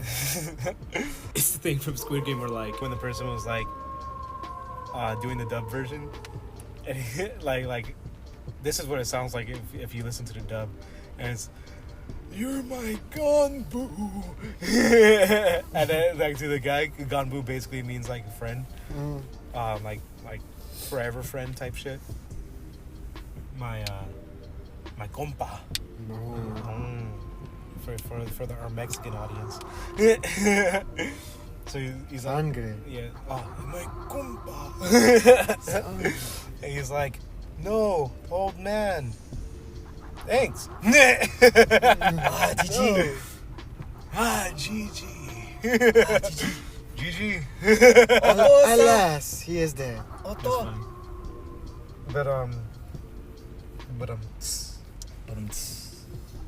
How do you guys feel like your active role in a relationship should be man and woman? Or man and man and or woman and woman? Like, oh man, I was raised wrong, so. I feel you on that. Cause like when he keeps sending me like reels and stuff for the girls, like, I'm not your mom, basically. And I'm like, that's something I was thinking in my head too. I saw a long ass. Someone posted a long ass reel with that, and I'm like, I was thinking about it, and someone, I think I watched a YouTube video. I don't know who it was. I think they'll call it Playback, or something like that. It's like a reaction channel, and they were saying like, men do want that, but like, what do you want in the man? You want someone to protect you, take care of you. You want a dad. You want a dad when you're looking for a partner. Yeah, a partner. So it's like that's just how it is. yeah, like, we want our mom. From a man, you want someone who can protect you, care for you. I mean, that's just everybody in general. It's kind of ingrained in your head. You look at the relationship that you were grown up with, looking at, and you're like, all right, I guess I'm aiming for that, without really knowing what's happening. So if you grow up in like an abusive like household or whatever, you're gonna kind of look for an abusive household to grow up in. You have to reset your mind. Because it's comfortable, yeah. Yeah, you have to reset your mind. There's actually a program, or not a program, but like it has to do with psychedelics. But I forgot what it was. There's a certain one that reactivates the actual way that your mind.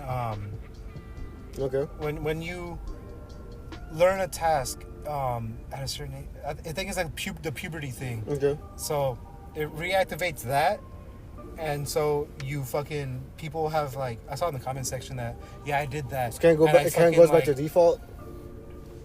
Not really a default. You're just kind of learning again.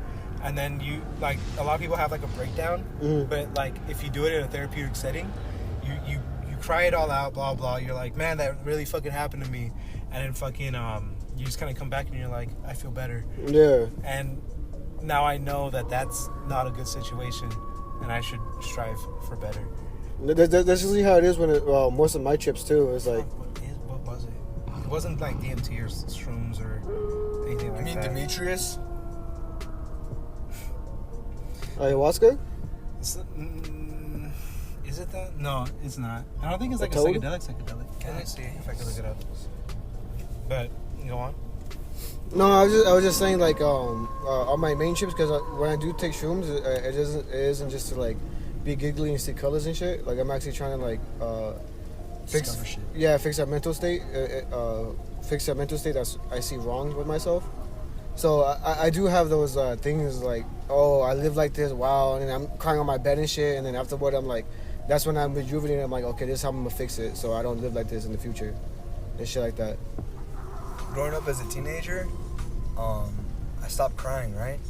But then as I became like 19, 20-ish, all of a sudden, like, it became easy to cry. And then now... Yeah, it's like... It's way easier to cry now. Yeah. And like, You block it out when you're a fucking kid, man. the ending of last year and the beginning of this year, I was crying a lot. Like, things were just getting to me. MDMA, that's what it Oh, was. MDMA, okay. And MDMA like, approved. I've watched this one video where, like, it talks about how, like, men and crying, how a lot of time in media, the guy doesn't cry ever. If he is crying, then you know the stakes are, like, deep. Yeah. You know something serious. And usually the guy would just have, like, one single tear. Or sometimes it was explaining all the different, like, it was like basically like a supercut of different types of men crying. And then at the end of the video, the guy says, you know, Did you cry during this? we all have emotions. We're all human. So crying actually alleviates stress. It's a stress reliever. And you have more clarity once you're done crying and shit. So if you ever feel the need to cry, just do it. And then, like, I kind of saw me as myself growing up throughout, like, my 20s so far. I never shied away from crying anymore. So, or even telling people that I cry. And so, like, Why must I cry? Why must I cry? Why? Yeah, I love that Why song. must I cry? Why must I cry? Why? Why must I cry? It wasn't a problem to me until how I just said I started crying a lot, right? In the beginning of the year and shit. And because I feel like then now I became prone to crying. Yeah, a little bit too much. Yeah, It's like I'm crying for fucking everything. And I'm like, nah, fuck this shit. So now I'm back to like a steady state. I'm not crying every fucking day, you know? Like, yeah, like it's the normal. people who write those articles against Dave Chappelle. Yeah. Crying every day. Yeah, so I forgot where I was going with that. I had a different point. But yeah. Sorry, I wanted to make a point too. Go ahead. No, I just did it. Let me see. I'll gather my thoughts from that. All right, you want to talk about the Dave Chappelle thing? In a little bit, I want to kind of say something about the crying thing. Because to me, like, I see crying as valuable, but also, like, I'm kind of do. It makes. You want to finish yours? Because I'll be moving. Yeah. So I got into the band Tool. Well, I've been into them. I've been listening to them since like You're not a fake fan. 2012. Well, it's because I got into them because when I was living in Rancho. What? No. Just go on. Go on. Because I'm branching off to another thing. No. Go on. It's because when I lived up the street, because we're in Victoria Gardens right here. I used to live up the street from here, and I lived in a little rundown house. And when we first moved in there, I didn't have any power, so all I had was like a radio to keep myself entertained, especially at nighttime because there's no lights. Mm-hmm. So I would just be sitting in a dark room, listening to X1039 on the radio. X1039. And I had like a little like cup that I would pour orange soda into, and it was like a wine cup, so I called it my chalice. And then X1039 would play a block. If you don't know what a block is, it's like any 4 episodes of SpongeBob. Maybe that's like a SpongeBob block, or in the radio, like they play like 4 songs of the same band as a block. So they had a block. So you really want to be that block that's like fucking 2 to 4 p.m. or some shit? That's like the one that everybody like watches. Yeah. So this X1039 RIP, they're not around no more. But one of the DJs, he had a block of Tool at 10 o'clock, and he called it 10 o'clock Tool. Hey, what's up, guys? 10 o'clock Tool, playing my favorite Tool songs just for you. And then so on. Yeah, it was like just for me, as he was sipping on his chalice. Yeah, exactly. I would be in a dark room, no lights at all, sipping orange soda, listening to Tool, and that's how I got into him. Like I was like, oh, Tool. Sounds like a shroom trip. Welcome to All Day Fools Podcast. We can listen to Fools Podcast any time of the day. Yeah. All day. Just for you. Every day. It's Good Morning Somewhere. Good morning. Just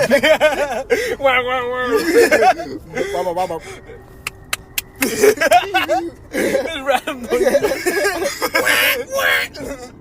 You just fucking start hearing like macaroni. Hey, you should clip that. Maybe we should use that. Start hearing macaroni like.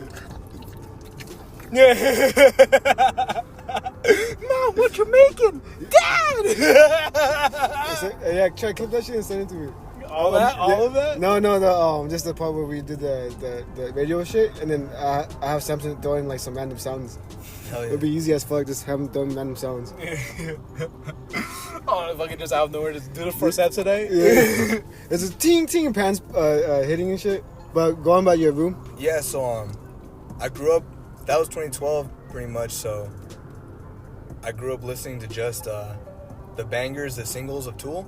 But now I'm like listening to the whole albums, and my favorite song so far is H, which I've talked about previously. And in the song, there's like this dope ass guitar solo, and after the dope ass guitar solo, he says, he's like, I think about all the times I could have cried, and then he says, I should have cried. And I'm like, fuck, that's basically me as a teenager, you know? Mm-hmm. There was times where I definitely could have, but I didn't, you know? And then now, but, you know, now I do it on a regular, and I'm like, it doesn't bother me. Or it was, but not anymore. And then he goes on to say, like, as my fear begins to fade, something, blah, blah, blah. And he goes, I have died, I will die, that's alright, I don't mind. I don't mind. And like that part hits deep. Like that's my favorite. It gives me chills when I listen to it because he says, I have died, right? That's how he starts it off. And when I fucking was high as shit, I felt myself die. So I feel like I know the feeling of dying now, you know?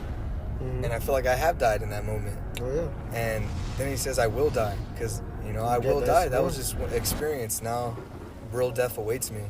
My fear hasn't faded away yet, though, because now that experience made me scared as shit. The way I look at that is, the more you shed yourself, the more you shed of your old self, the more you die. So every day, if you do something different than your past self, it's another day that you died, because it's just another past you dying. So every day you have to live to die. Yeah. So every day you're living to be better than the past self that you want to kill off. Yeah. That makes sense. Yeah. So you really like Die Hard then? Yeah, because I die hard. Yeah. I die with a vengeance too. Yeah. Is it live free, die hard next day? Live free, die hard. Today's a good day to die hard. I wonder if Bruce Willis ever went through an ego death. Yeah. Nah, baby. I feel like most celebrities have, because they can do. Yeah, it depends on who they are. Cause I see some of them like. Do you think getting canceled is an ego death? I can see it causing one though. I can see it causing one for sure. For sure.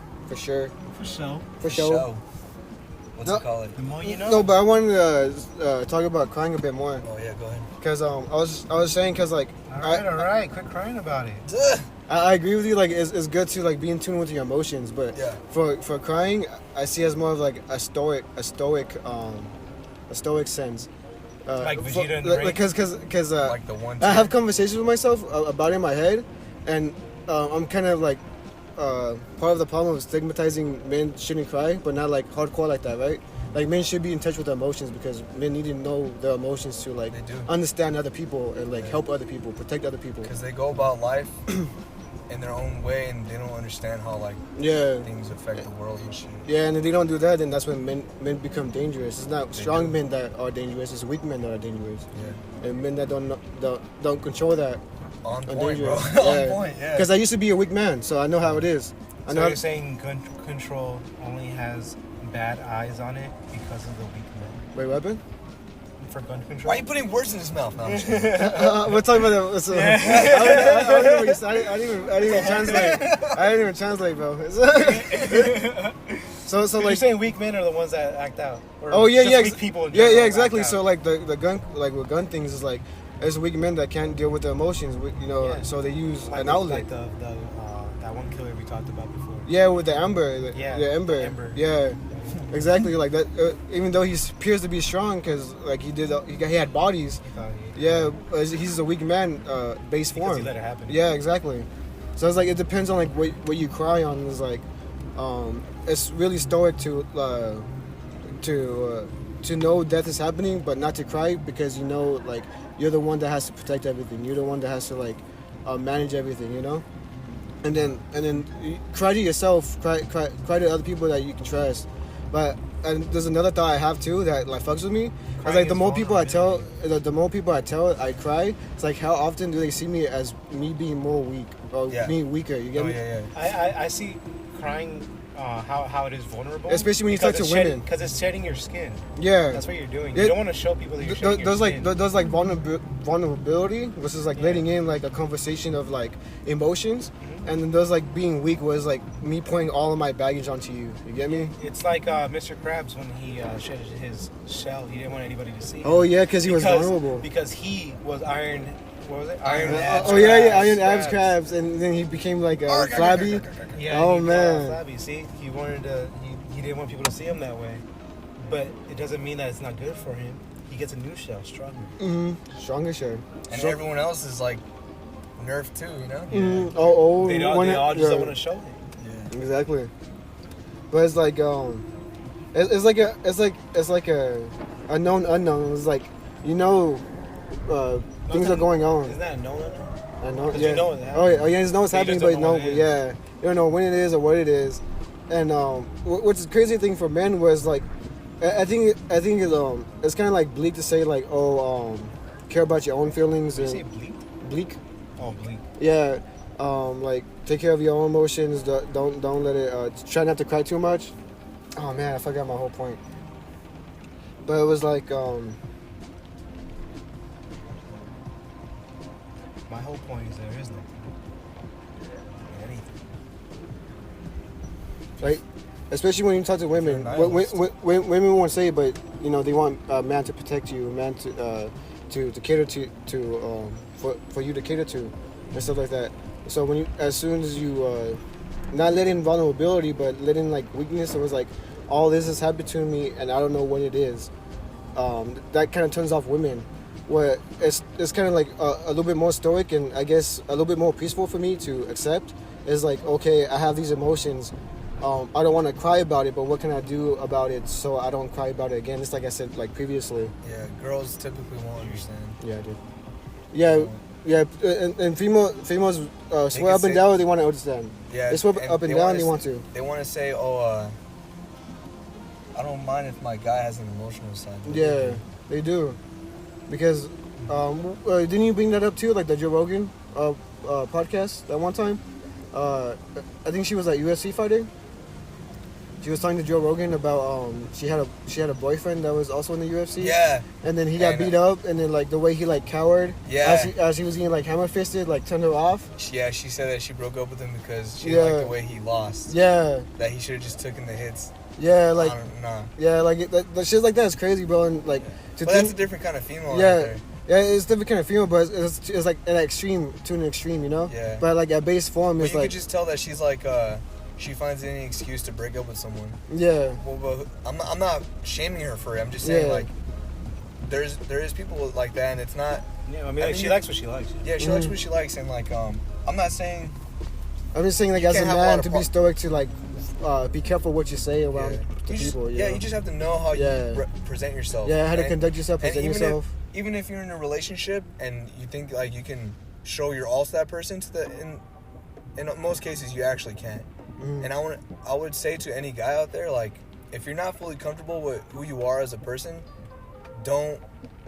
And like maybe you do cry a lot and you have a soft side. Still don't show that side. Only rarely do you want to show that side to people. Yeah, just someone you actually trust. Someone you can actually trust. Yeah, What you if fully you trust. invest too much time in this person, you finally go like, okay, I'm gonna show this, and then they didn't like it. That's another thing too, because it's like that's like the chaos of life. Like you never know what goes on in people's minds, and people are never like upfront to tell people like what they actually think, or not what they actually think, but what they actually feel, or what they actually want. That's why I would Because just you need to say. find a person that you can be safely doing that with. Yeah, That's why I would say just keep it to yourself. Just try and keep it to yourself. I don't know if I like that. I don't know if I like that thought. Because you will show that side, and that person's not gonna fuck with you. because I don't believe that. I've shown my side. you mean like the crying side? I've been absolutely wrecked. I think like the I was a broken man. well, like how you say it, like broken God. the cycle of always crying, is something you should hide. But if But if it's just vulnerability, you don't hide vulnerability because vulnerability isn't always breaking down and crying. It's just opening up your emotions to a conversation. I was watching. Ivan's laughing at a broken me. No, it's because I was watching this Fleck's Talks episode, and like he was showing this one girl, and he was like, "Yeah, I could tell this girl just cries daily." You see in her eyes. That's how she spends her free time. That's how she spends her free time. She was hilarious.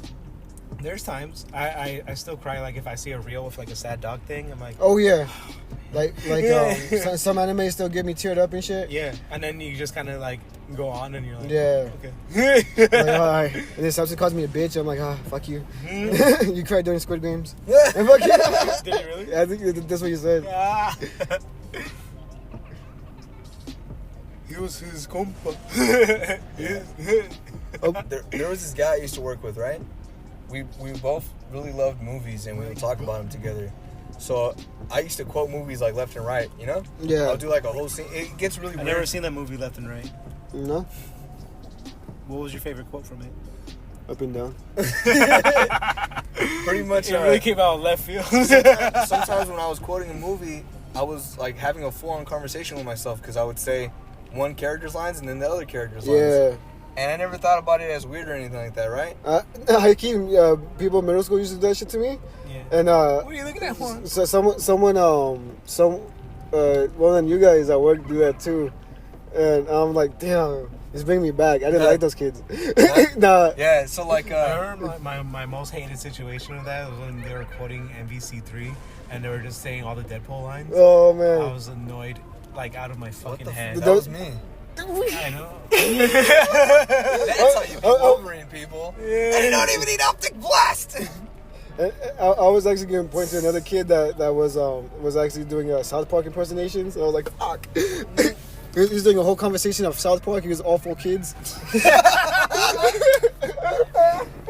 I was mad as fuck. So no one talked shit to me or say anything like to me, right? Yeah. But the other kid, they would talk about him, and they'd be like, "Oh, he's so weird. He fucking says movie quotes all the time." I'm like, "That's me." Oh, but you're cool, Ivan. I'm like, That's just how it is, man. Yeah, I'm like, okay. Yeah, no, that goes back to the thing that we said too. Like, you could be a fucking creep or whatever. Like in you, fucking this motherfucker's a creep, dude. Mm-hmm. Like, he's a stalker and everything, and people fucking just hit on him and like fucking like actually want to fuck him. And it's like, Oh, you're talking about the show. yeah, I'm talking I about was the like, show. what are you talking about? I'm talking about the show you. Like, who's talking shit about? I'm talking about the show you. Fucking they like this guy's actually a creep and like he does stalker shit, and there's other people who are creeps and they do stalker shit, and they still fucking get it in, and it's because they're mildly attractive. Yeah, They don't attractiveness have goes to a be long They way. don't have to be attractive. They just have to be like. This is gonna be like a Either 6 type, you know? or 7, you know? Yeah, and so, but like if this fucking like gross person, that comes from like a perspective of a person seeing another as gross. It doesn't have to be an actual look. Like, I can't describe gross. You could describe gross to you. I could describe a gross for me. But either way, But there's some things we all know. if you're not gross. attractive to this person, though, whatever you do is gonna be looked at differently. Mm-hmm. So if you like try to hit on them this way, and you look like a way that they don't like, they're gonna not like it. But if you look nice, but they do the exact same thing as the other guy did, they're gonna be like, oh, all right, I'll look past Oh, it. yeah. It's easier to look past things when they see the other person as attractive. Especially when they misconstrue it, like, oh, they're going to all this trouble to keep tabs on me. They care about me. Like, no, he's just stalking you. That's what I think about when girls say that they want men with a lot of money to satisfy like their how you say, like, outward desires, like house, essentials and like wants and stuff.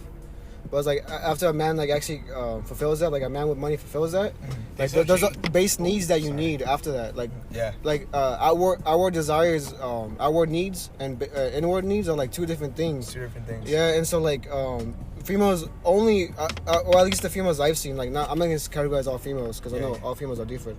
But at least the females I've been talking to, it seems like they want all the outwardly like desires fulfilled first before the base needs. Yeah. And so they let the man fulfill the outwardly desires first, and then if they find once out, once they don't feel the inward desires, Yeah. then they break up with them. yeah, exactly. Yeah, I've seen it happen. Exactly. I'm like, damn. It's like they don't start off from base and then walk up. They never want to walk up for some reason. They want successfulness. Hand it to them. And no, well, yeah, they want to get with a man who's successful, right? And then when they get with that successful man, and then they find out why he's successful because he sacrifices a lot. Yeah. And he sacrifices inner needs. And then once they don't get those inner needs, then that's when they're like, oh, okay, never I need to mind. get some sleep though. I got bags in my house. Don't call me bad guys. I've been needing to watch that shit again. Just the intro. And I never do it. What, Andy Milanakis? Yeah. It's my show. I'm Andy Milanakis. Watch my show, please, Ivan. I'm Andy Milanakis. Whoa. He comes out the TV like Lil Jon did. Cindy, TV's leaking. Now the white girl don't fall down the well. This bitch getting my floor wet. Oh. Scary Movie 3 is the best. Scary Movie 1, 2, 3, what, 4? No. So 4 is okay. 4's pretty good. Which one's 4? It's Is that okay. the Water of the Water one? Yeah. Or is that, yeah, that one's fucking fun. Yeah, that one's okay. It has its But moments it where it's super definitely- fucking funny. Yeah. It Yeah. has moments It where was it's like kinda lackluster, stupid. yeah. You're like, really? Another Michael Jackson joke? Yeah. Right now? Post-mortem? No, I'm just kidding. Yeah. Was it? I don't I know. remember it was like around the time. I mean, like, Yeah, everyone's like, he would have loved that joke. No, I'm kidding. yeah, he would have loved that joke. Scary Movie 4 actually made fun of movies that I was actually legit afraid of. Like like the movie with the person who like kind of crawls around in slow motion and stop motion. Oh, The Grudge? Yeah. Yeah. And then War of the Worlds. I was legit scared of that. I was scared of War of the Worlds, too.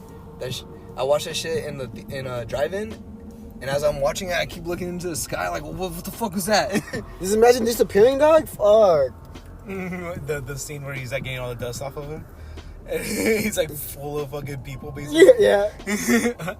I remember they were like, Justin Chatwin, he's going places. Oh, he's gonna play Goku. We got a good actor to play Goku. What's up, Geki? They call him Geki, bro. I mean, that's not his fault, but They could call him Kakarot. Kakarot. Carrot cake.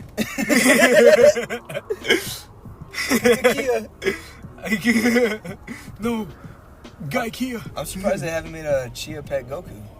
They probably did in Japan. Wow. But Spoopy. I was gonna say something, I forgot it. But, You don't remember it? I was gonna say. I don't no, remember. let me go into your head real quick. Wait, you're the bunny. Oh, the Mind transfer. Mind transfer. Mind transfer jutsu. The little wolf. Marvel delayed a bunch of shit. Why don't they just fucking announce what's coming out this year instead of like trying to predict the damn future? All I know is I'm hyped as fuck for Spider-Man, dude. I haven't been so hyped for a movie in so long. It's crazy. I'm sorry, you're gonna have to wait. It's coming out still, right? It's coming out still. Right, next month or something. But you're going to have to wait a little bit longer. You have to wait a little bit longer, though. They didn't delay Spider-Man. No, I didn't. I was gonna scare you though. They delayed Doctor Strange though. Yeah, I was looking forward to that one too. I was looking forward to that one this year. Not to wait next year. It's fine. Next year's around the corner. Yeah, but it's like either close to the beginning or in the middle of next year. It's kind of like, okay. They give like a bunch of fucking like around this times. They're like, oh, Doctor Strange might come out the 3rd month, maybe the 5th month. I don't know. It's like Mayfix toy releases. It's like April-ish. Yeah, April-ish, maybe between spring and summer. March-ish, April-ish. If you want Thor, you're gonna have to wait somewhere in the summer. 22-ish. Yeah, everything here that I'm saying is 22-ish. Black Panther 2, the end of the year of 2022. Then we're gonna start Marvels, maybe the beginning of the What's year. gonna go down with Black Panther 2, bro? Like for realsies. For Rosie's. I don't know. They're probably just gonna make Shuri. That's what I've heard. That's cool. I like Shuri. I like her too, but also, how are they gonna explain it all? Hey, we sent Black Panther to do stuff in space. He's not gonna be back for a while. He's in the sky. He's in the sky right now, and then they're gonna be like, Shuri's gonna come Captain out Marvel did her best, but she couldn't save him. Like, she was too busy because she's always fucking busy. Shuri's gonna come up to T'Challa, and she's gonna be like, "So, now we're in Oakland, and we've revealed ourselves to the rest of the countries. Is this good enough for you?" He's like, "No, I want to reveal myself to space." So he goes to space, tells other planets, "Hey, I have a secret country back home. It's called Wakanda." Well, it's not so secret no more. They're T'Challa. just T'Challa. they're gonna CGI him onto like another person. Like Yeah, they he's did gonna be like Paul with, Walker. Yeah, He'd be Paul like, Walker. Yeah, and then they're When I see you again. the Marvel He's gonna fly executives. off in the spaceship. Another time I cry, bro. Again. And then they're gonna be like, "The living, we're not done with you yet. The The living are and done with you now." Oh. Yeah. He's just okay, but So. And then everything else is probably 2023, but most likely, I'm pretty sure they're gonna get pushed again. Bro, stop like predicting the whole damn phase. Let us fucking be excited the year of, for real. We're probably gonna guess what's the next one anyway because we're gonna always see the end credit scene. You're like, oh man, I can't wait, man. Which Marvel's Eternals has 2 of. Just so you guys know, some people have already seen it. They're like, bro, man, it's such a complex story. I never seen Marvel do anything like this. Duh. Blah blah blah blah. These are all the reviews that are coming out right now. But you know what? I haven't seen. This was a great movie. This movie's so complex. Marvel's never did a movie with so much inclusivity before. Like they really represent every sexuality and every nationality and everything. Imagine they try to fit every single thing. Like the whole movie is just a set piece for the LGBTQ. IA. LGBTQIA plus. I mean, they got the mutants. They don't have me. The mutagen. Maybe. They could have just made an X-Men movie. Yeah, they could have, huh? Yeah. This is number one bullshit. I like how the X-Men community is literally the alphabet army. Yeah, it's like, because they're the X-Men. yeah, it makes sense. Like, yeah, right. Didn't they? Oh, I'll be so mad. Their if they whole changed point the name. was inclusivity. Yeah, like, yes, if you want to be a mutant and be accepted, come to our. Mm-hmm. And it wasn't about hating humans because they hated them. It was about, still loving everybody and shit. Yeah, it's about. But still protecting everybody. Yeah, still protecting. You know what, man? For the greater good. If you're not an X-Men fan and you're part of the LGBTQ community, You're a fake fan, dog. or are a supporter of said community, You're a fake fan. dog. You're a fake fan. They started off being like, Persecuted. in fact, this is a pretty good segue to the Dave Chappelle shit. Yeah. Because they started off because of the black community stuff, Mm-hmm. and they, as a community that wanted to be seen, exactly like how the LGBT community wants to be seen. So instead of fighting, they should have been together and stopped looking down on each other. Yeah. As And why are I the don't Brotherhood of Evil Mutants evil? Because they're radicalized. they're the actual Black Panther movement. Oh. Yeah. Yeah, because Magneto's. Yeah, Malcolm X or Malcolm something. Yeah. Mhm. My dad be And telling me even that though the fucking the media and stuff wants you to see Martin Luther King as the guy who doesn't do any violence or anything like that. The sovereign savior of peaceful protest. Mm-hmm. He didn't do all peaceful protests. shit. Oh, no shit? No, he did some shit. That fool did dirt. Yeah, he did some dirt. But they wanted to make him seem like the peaceful protester, so that people do peaceful protests instead of doing the shit that Malcolm X wanted to do. That was like more media type shit? Yeah. So they're like, be like this, not like that, so we could actually contain you. And I don't then trust within shit that, no more, dog. I don't either, bro. Yeah, Because I watched this whole video on controlled opposition. I think Samson said it to you. Yeah. Yeah, and That's exactly what it was. It was controlled opposition. Yeah, and I don't trust nothing, bro. Yeah. Once the media says this is a bad guy, I don't trust that fool. I don't trust them. Yeah. I don't trust anyone who's telling me anything. The movie, Sorry to Bother You. Mm-hmm. Oh yeah. He literally is like, I'm gonna make you into a horse person, and you're gonna be the Martin Luther King of the horse people. Well, how do you know that Martin Luther King wasn't already the Martin Luther King of the Martin Luther Kings? It's like, bro, I know I sound crazy, but when it clicks, it clicks. Don't you think it's funny though, how we always have to say, I know it sounds crazy, Because in order to tell the truth? that's how I was telling you earlier. Because it breaks script. I don't know what you mean by telling me earlier. You were talking about No, you yeah. taking a picture. Yeah, because you're breaking the social script.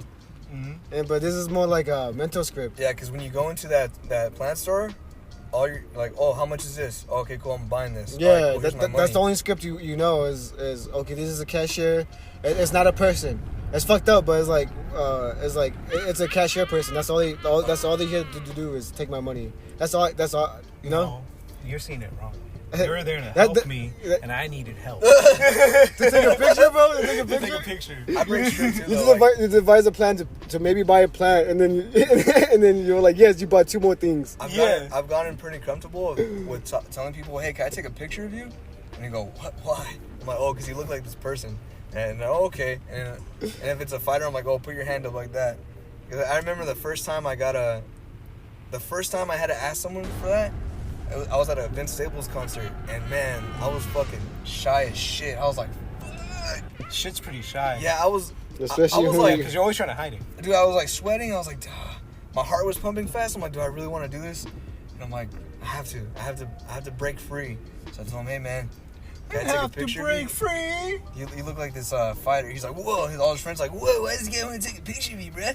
I'm like, oh, you look like this fighter. Oh, Remember okay, when you cool. shaved your head and people want to take a picture of you? Oh yeah. Yeah. I was telling you That about that shit's shit. hilarious. But they got that monk. Huh.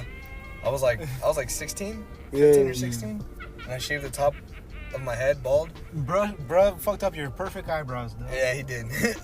Remember that? I look okay. I used to remember Ivan with the most perfect eyebrows, and now I look at him. And when I was a Bushy. teenager, I used to look Bushy. back on That was that, my guy. him fucking up my eyebrows and being like, damn, you fucked up my eyebrows. And then I remember I told him one time, I was like, when he was giving me a normal haircut, right? I was like, hey man, don't mess up my eyebrows. And he was like, all right, sure thing.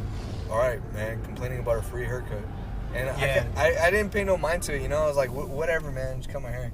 And then now as an adult, I look back on it and I'm like, no, he had a fucking point. I was getting a free haircut.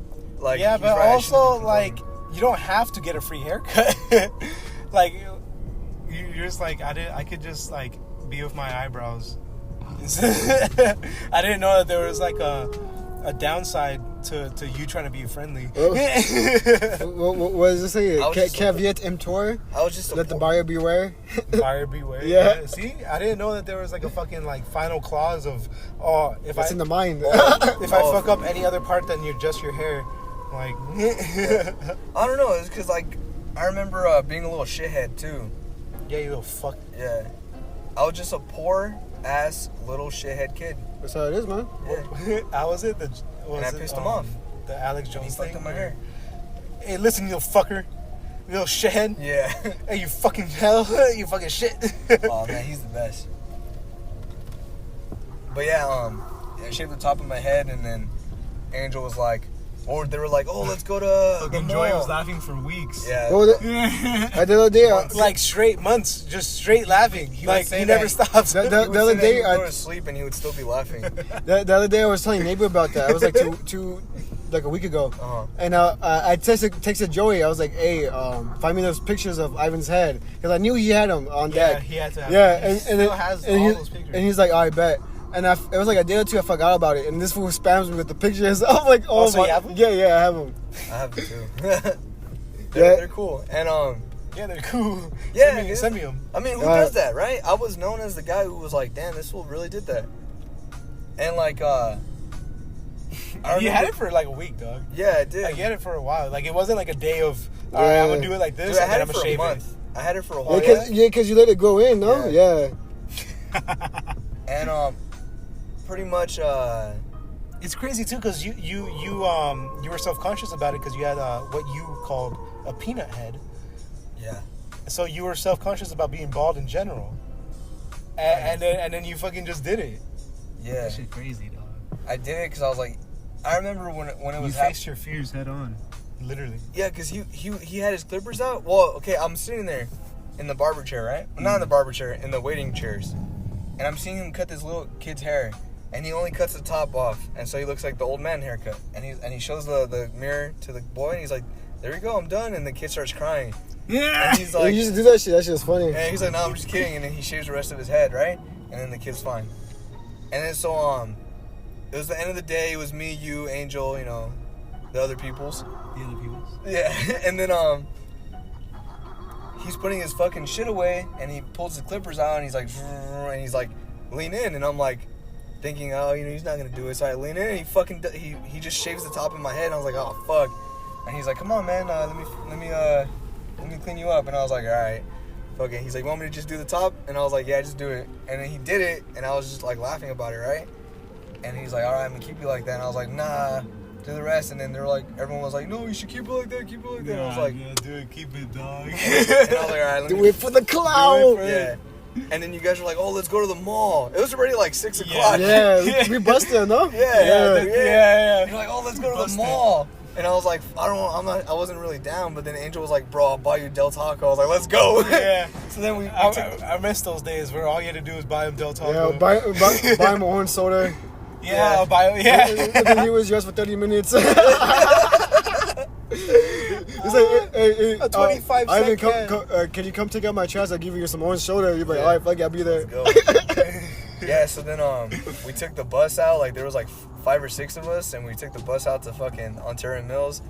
And then we walked around the mall, and then one of the girls in the group was like, oh, I'm gonna hold your hand. That way it looks like we're a couple, and people think you landed me. Yeah. Yeah. What was his name? Yeah.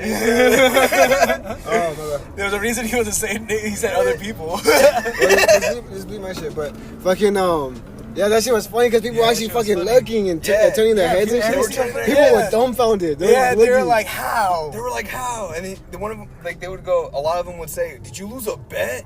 I was like, nah, bro. Yeah, this is all me. This is all me, man. Bro, imagine though, like if you had like a fake tattoo or some shit on your head, and like just to show it off on the top,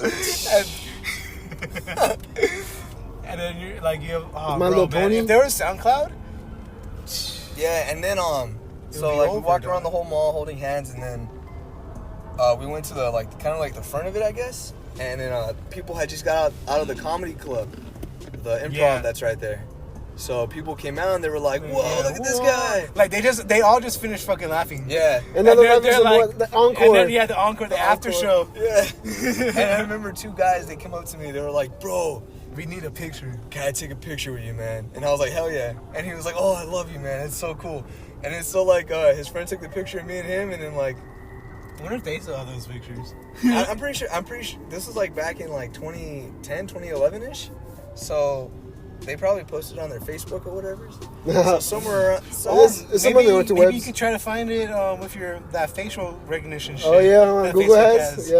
Oh yeah. No, Facebook has one like specifically. Yeah. That's weird. So maybe if you look up photos of you, it might be there.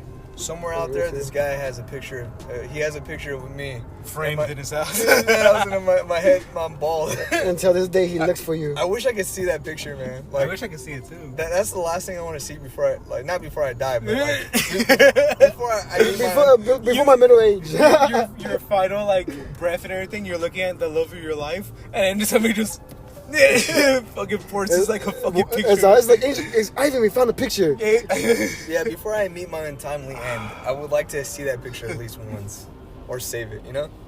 Yeah, that shit was hilarious. I had that shit for like a month, and I'd wear like a beanie, and I remember after that, like I did like another crazy haircut, and then I remember Charlie came with his girl, and they picked us up, and then they're like, you told them that I had got a new haircut.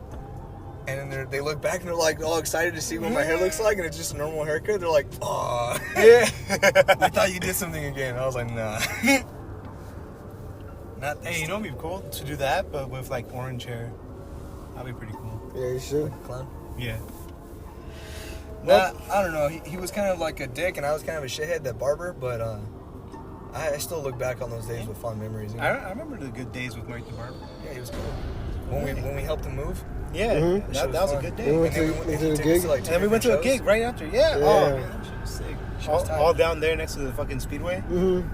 That was a hard ass gig. You guys were fighting too? Yeah. Some dude almost some dude almost threw me into the corner of the amp. Man. Oh, they threw you in the corner of the ad? Yeah. They threw me in the corner of this other ad. Oh man, there I go. Oh.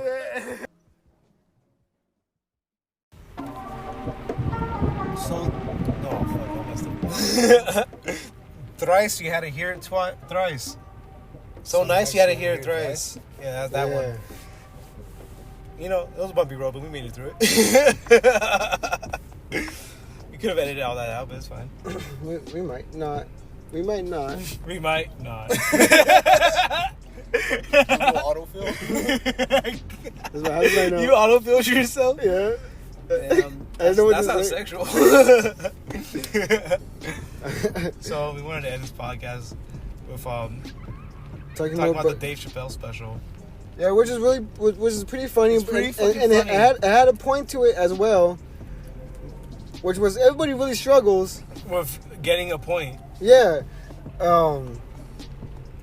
he was mentioning how like Actually, I think I wrote something down actually. Evan, can you pass me that thing? and back days he So I wrote these like initial thoughts like right after the podcast. Oh, yeah. I was like, I want to say something because this was funny. go for it. No, but he was saying how like the media and the people who write the articles. Yeah, they're pushing you guys to do this basically. Yeah, and you guys are just following. yeah, because he notes that they don't even watch his special because they're just pushing a light at someone else who Told. didn't watch his special. Told, yeah. Yeah, remember before we talked about like people seeing who the actors are, and it's kind of like looking at the person through like a different glass or whatever. What do you mean? That Iron Man thing. Yeah, it was the when we talked about Iron Man 3 and how the guy got a tattoo of Tony Stark, but the tattoo was his own like thing that he made. So he got like a caricature of a caricature of a caricature.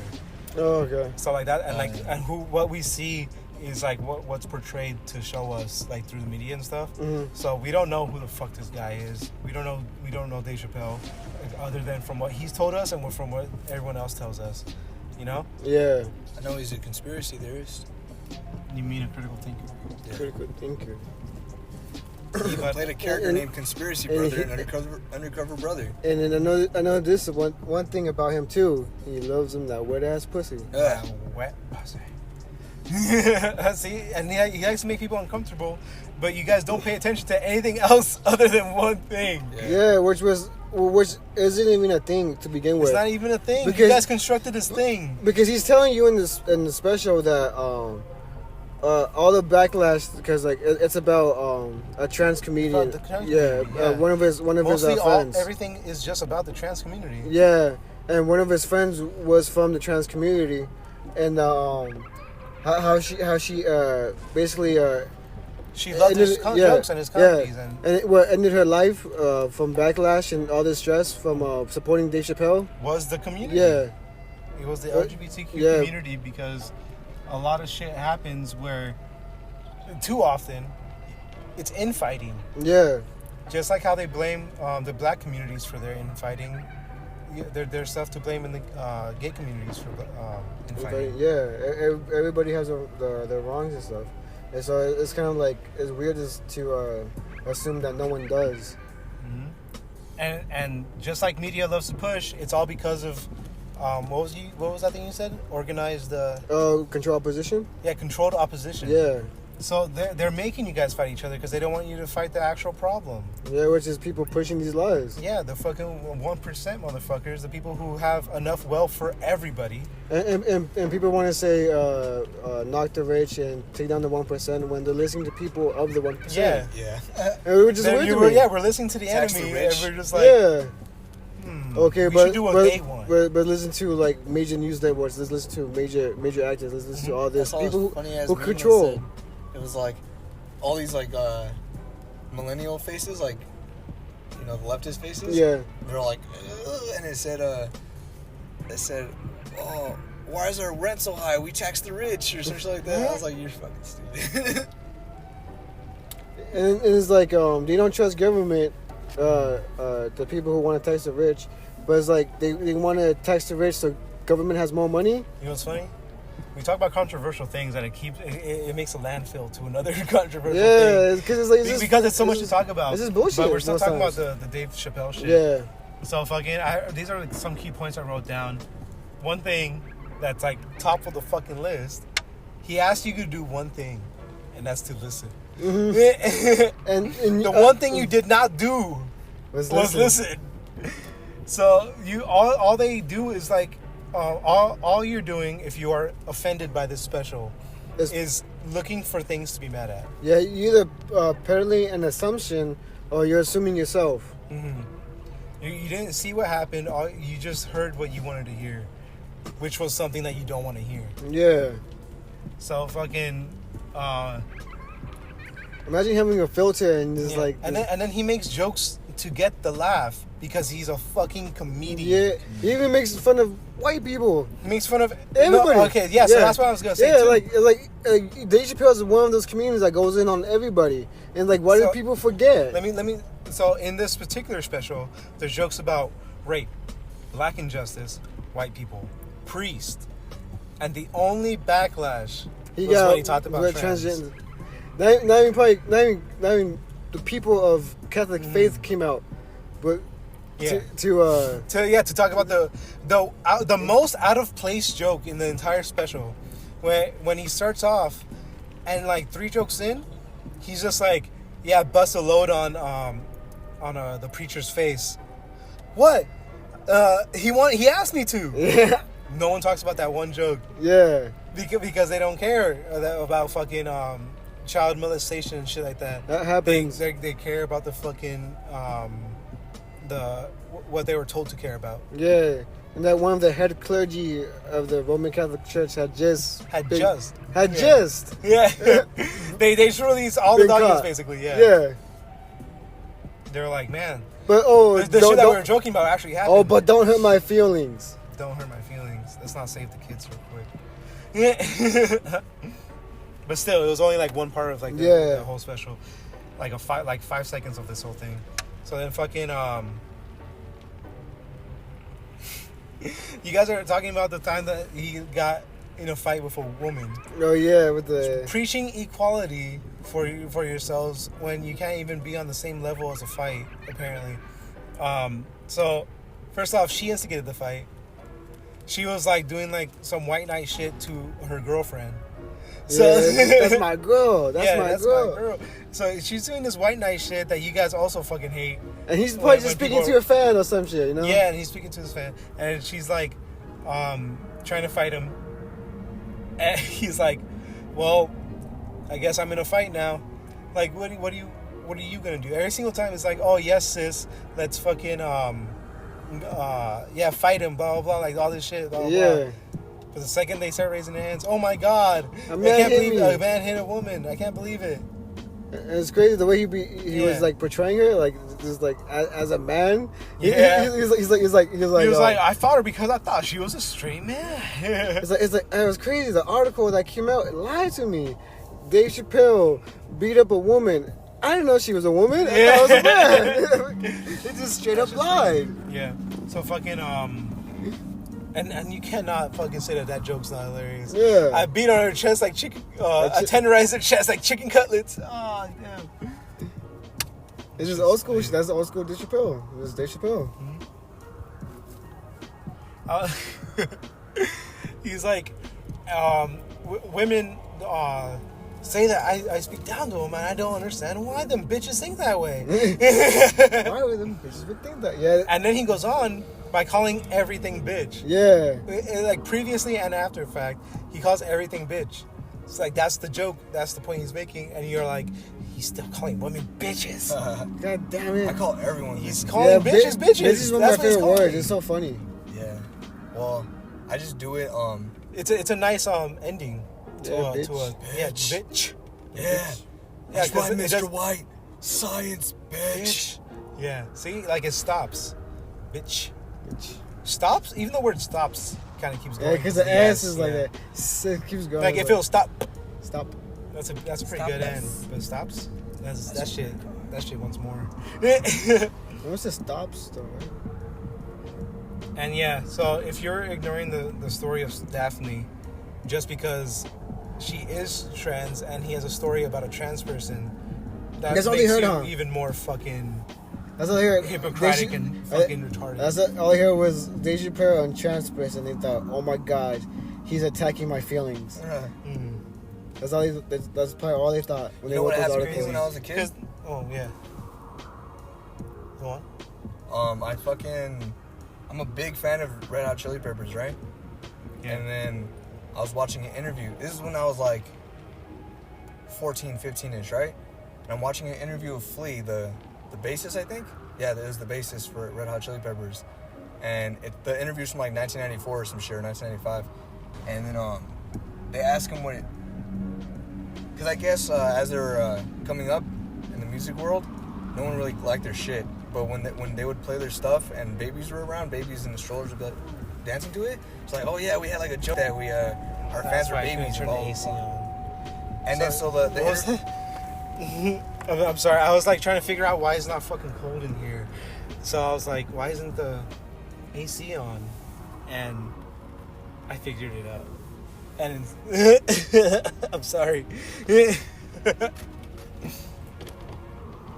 Are you upset? No. Okay. So you're talking about Flea? Yeah, Flea, the bassist from Red Hot Chili Peppers. Yeah, so yeah, he said he basically made a joke about their fan base, right? Like, because no one liked their music when they were first making music, but little babies would. So that was a joke that their fan base was just babies or some shit. And then so the interview asked him, oh, well, what do you think about your fan base now? He's like, oh, it's cool. It's mostly just stupid Mexicans. And I was like, fuck. Because I was like, well, it hurt my feelings, But when I thought back, I reflected, and I was like, you know what? I'm a stupid Mexican. I am a stupid Mexican. So it makes sense. And I was like, it bugged me, but I try not He to... says that? His entire fan base? Fuck. It breeded a new generation of smaller Mexicans. Yeah, that too. I mean, I just try not to let it... I'm like, You know why? It's Maybe- because most of their fans are born in East LA. Yeah, well, they're from LA, so too. Exactly. But I just took it as like, well, that's how he feels. I mean, I'm a part of it. I still like this. He's funny. He's an actor too. He comes on the Big Lebowski. I love that movie. Ooh. Flea. No. He plays a German nihilist. Are you serious? Yeah. And I don't know. I'm just like, I try not to get offended easily, and I feel like other people they hear something and then it's a part of their culture or what they see themselves as, and they feel the pride. They feel attacked, and I'm like, I don't feel it. I felt a type of way, but it's not like I'm gonna be like, cancel Flea. He's racist. He's talking shit about Mexicans. Who knows? He might have been joking. I don't fucking know. We should be talking about fucking what's the guy's name? Okay. Main singer dude. Anthony Kiedis? Yeah. Why? I don't know why I had Sudeikis stuck in my head. Sudeikis. But nah. For the child molesting shit. I think he had he had a relationship with a minor. I'm not sure. That no one talks about. Yeah. It's because he makes good music. It's because the music's too good. Yeah, Which brings me to the other point that we talked about was that fucking you could look whatever way you want, but if a lot of people find that attractive, you can get away with a lot more shit. It's crazy, man. Also, Case in point, that one attractive-looking prisoner that did some fucking really bad shit, people were like, "Let him out." Anyway, go on. I made there was a day I found out I was He's a model statistic. Bro, they let him out. Cool. The police. Oh, the day I found out I was a statistic, that shit's hard for me to say, man. Anyways, You're part of that statistic, huh? I was growing up watching wrestling, right? And I liked SmackDown more than Raw. There was 2 wrestling shows. And I was a big SmackDown fan. So were my friends, we liked SmackDown a lot. And my friends were Mexican. Then when I got older and I was like, this is like a year or 2 ago, I found out that SmackDown's audience was primarily Latinos and Mexicans and shit. So that's why they had more of like the Eddie Guerreros and Rey Mysterio, and they did more storylines revolving around shit like that because they knew their audience. And I was like, wow, I was a fucking stereotype. I was just a statistic, Like, I'm a Mexican, I like it, and their statistics are that people like me like it. And Yeah. It's just like, damn. like, okay, so When it's just weird knowing that you fall right into the category that you were meant for, You know what's It's kind funny? of weird. You think about that because like big companies and like things, they They like statistics and all this shit. they look at it weird. But you do the same thing when somebody talks to you and recommends like you like a show or some music, Yeah. because statistically in your head you fall into a category where they believe you'll like it. Yeah, I get you. Yeah. It's just But it's not, companies but it's and not shit weird just- when they do it. Yeah, 'cause it's that's more- like on a formal level. Yeah, but when it's a like, company does it, it's vulnerable. just like they're Yeah. peeling back a curtain, and you're like, damn, I'm behind Yeah, this. it's all numbers and shit. There's no heart. That's They, why, like, they just let out your fucking address into everybody. Yeah. when they like, oh, these companies are they're tracking your data and your info so they can better advertise shit to you. I'm like, well, They've been. maybe I wanted that shit. I do. They've been doing that shit. They did that shit since the TV era. That's what ratings are. Now I just play with it. Like I'm like, fuck, I really want these lights in my room. I'm like, hey, I just start yelling at my phone. I'll be like, hey man, I really wish I had some room lights, man. Some that flicker, some that flash, you know. Yeah, I say some shit. And then Instagram will be too. popping up with some ads. Instagram shows Yeah. me hella pins, pin Yeah. ads and hella clothing ads. Yeah, And that's primarily what I buy. and I don't buy any of those. I don't buy anything on But that. They get But- me. right- I buy that shit. Right now they haven't like pinpointed me yet, so they still like throw random shit at me. Like Yeah, that's what they anything do. anything that I would like. No, there's just random ads. No, they mostly have like a set thing that most people will like mostly buy anyway, Yeah. like lights or like collectible shit. Wish.com because it has everything, and then they start going from there. You know how we were talking about bullshit? Pillows, Oh, it just ends up into this like big pile of bullshit. Yeah. psycho babble bullshit asshole. You know what happens when you become a manager, an assistant? You get tough. You get a little kissed. name tag. You get to tell everyone what to do, and you get to make everyone's schedules. When you know you're not even. No, I'm just kidding. Anyways, I used to be an avid watcher of the Daily Show with Jon Stewart. It was John Cena. Yeah, that shit was amazing. I'm just kidding. It was Jon Stewart and John Cena. You just didn't see you just didn't see Cena. It's funny, man, because like Jon Stewart was like the big. Was homie, that why bro. he's disappearing? Because his last name is C? Nah. I fucking saw. He was the big homie. Jon Stewart. He was great. It was funny too because I would notice like when he had like an actor and like just a regular actor on his show, and he for the interview at the end, he would just like have that little quick conversation and then all right, bye blah blah blah, and the credits roll. And then there was when he had like a political guest on. What? No, I'm thinking yellow. What was he doing? Oh, because I was cracking my knuckles. When he has a political guest on, he would be like, all right, I want to talk to you more about this. So, hey, go on ComedyCentral.com and we'll have the rest of the interview right here. Right? I would always notice that when it came to the political guest, right?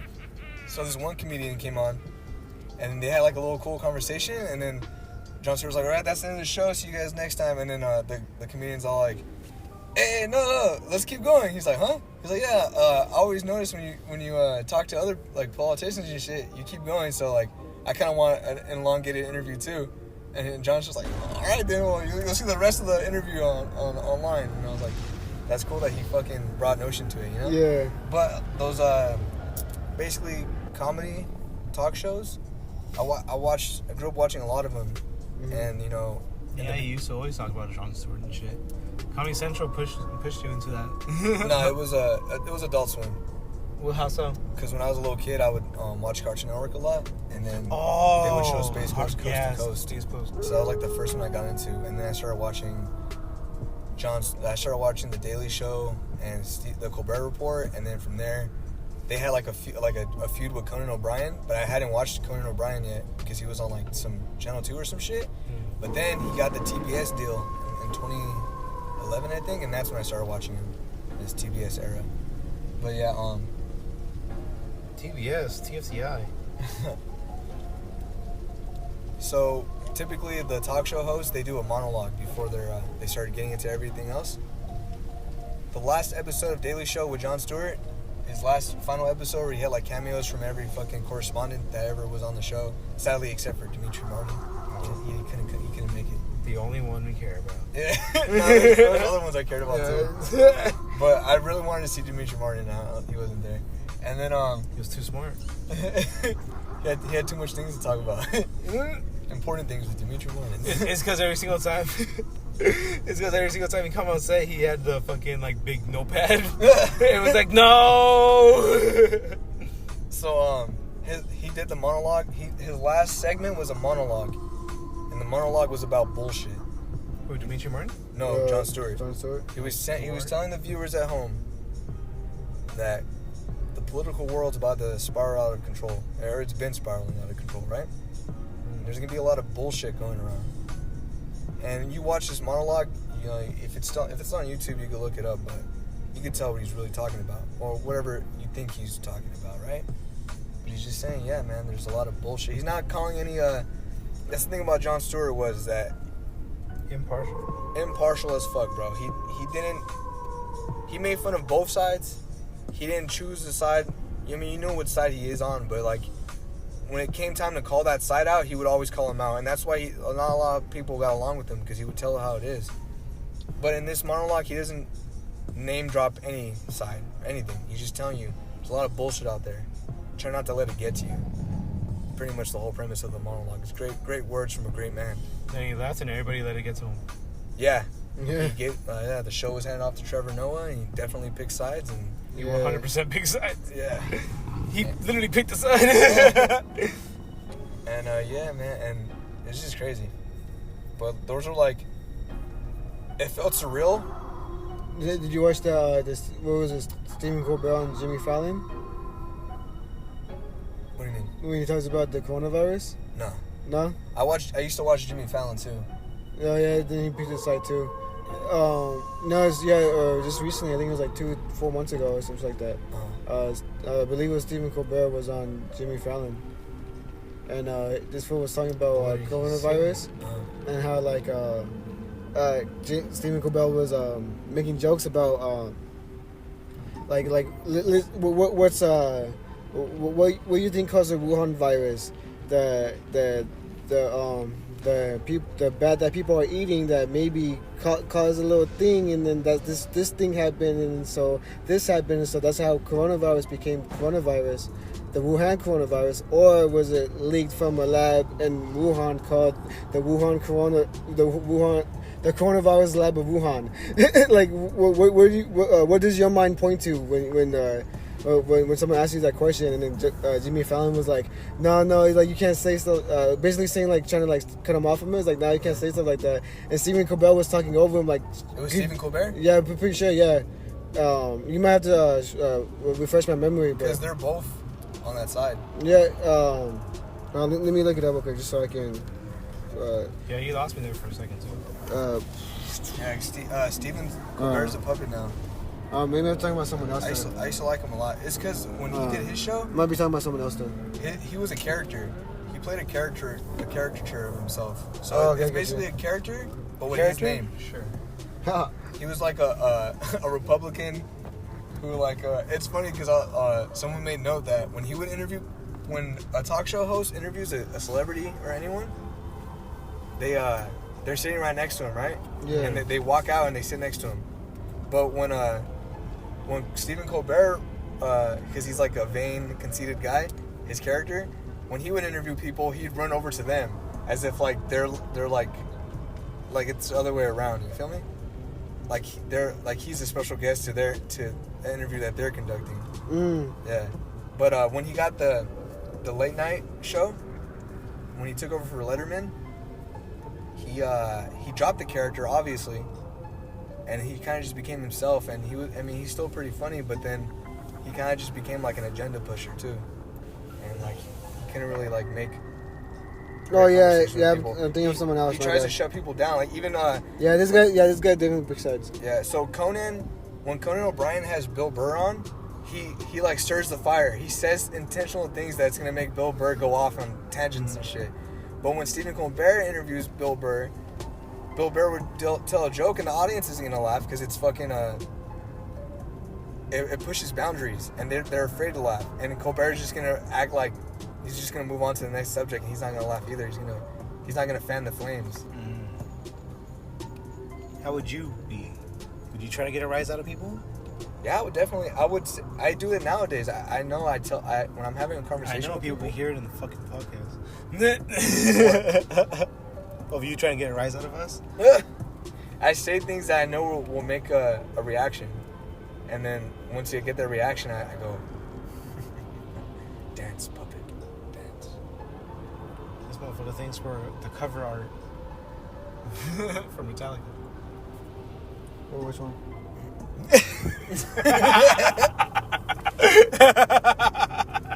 Angel just sees all the album covers. I mean, Ride the Lightning. yeah.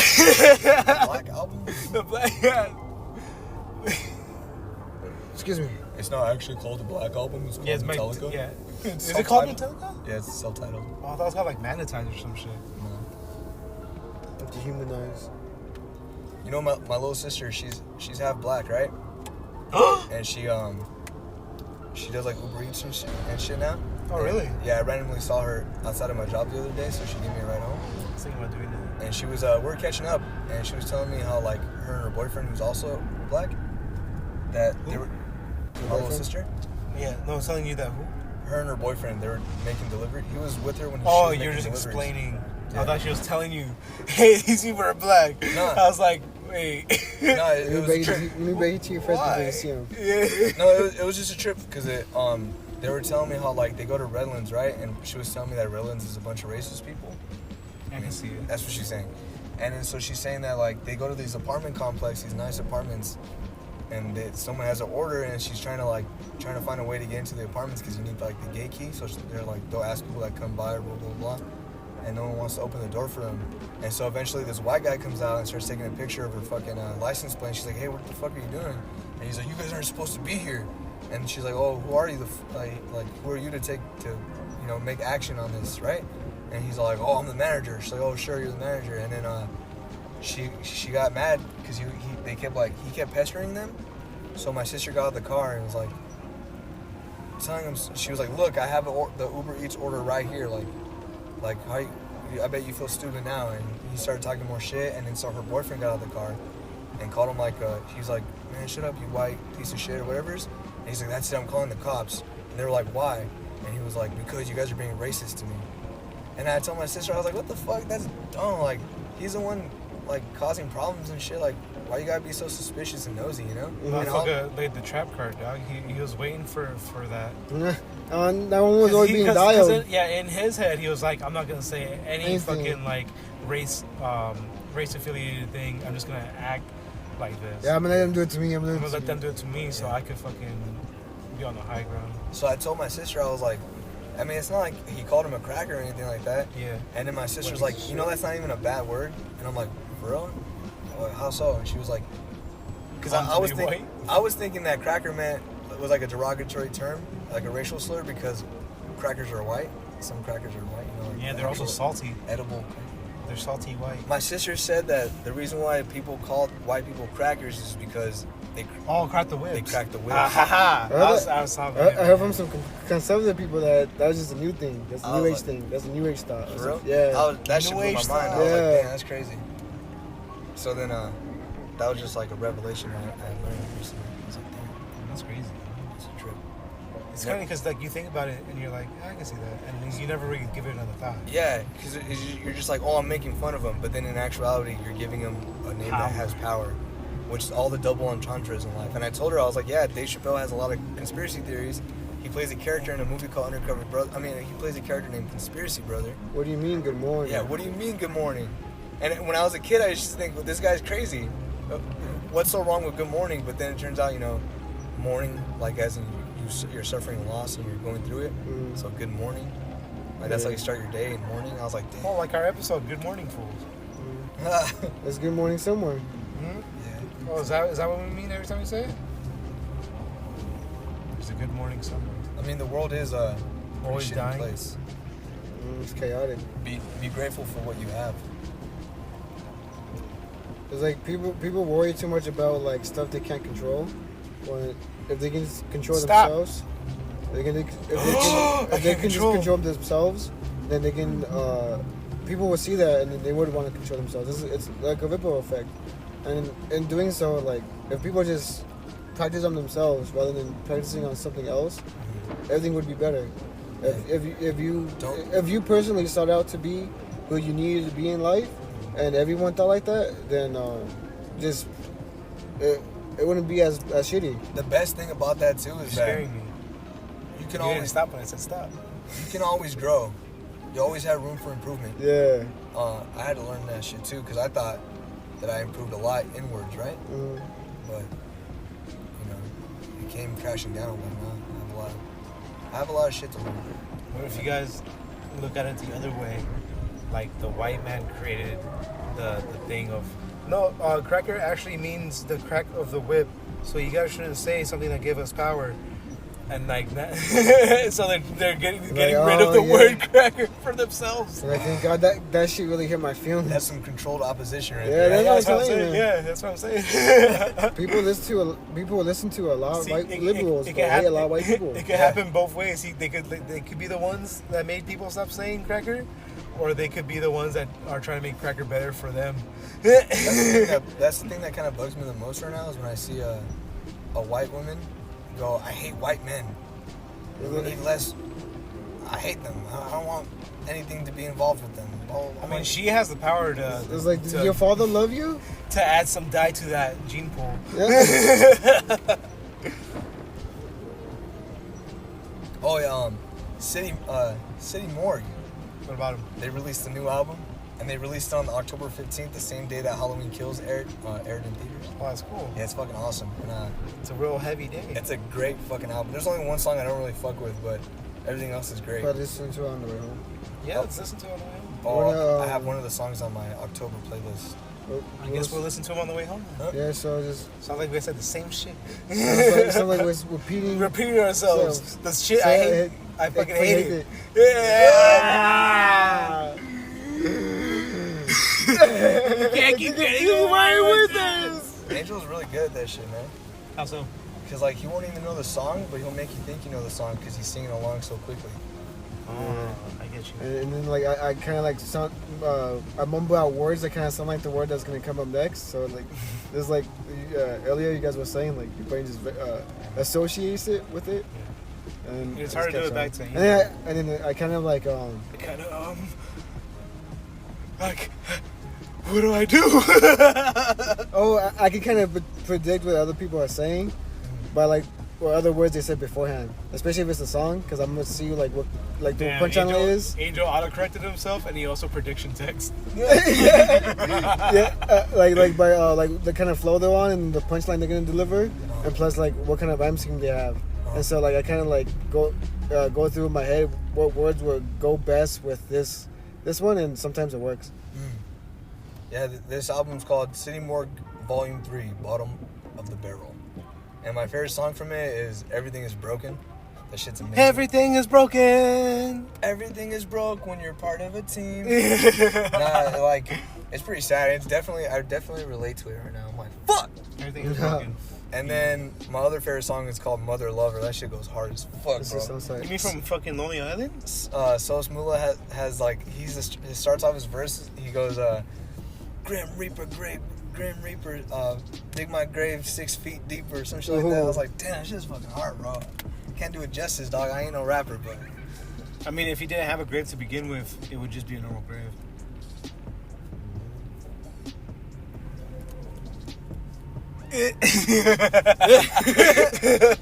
But yeah, it's definitely a good album. The only song I don't like is Outer Space.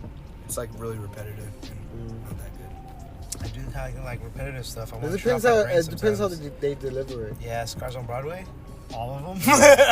They were one whole album. Funny. They're one whole album. I mean, all of them as a song. That shit's iconic, bro. What a great one album band. No, actually, there's 2 albums. No, there's one. On Spotify, I think there's 2. Fact check now. Ivan's kind of wrong sometimes. Yeah, I am kind of wrong. I'm like that cat from Adventure Time.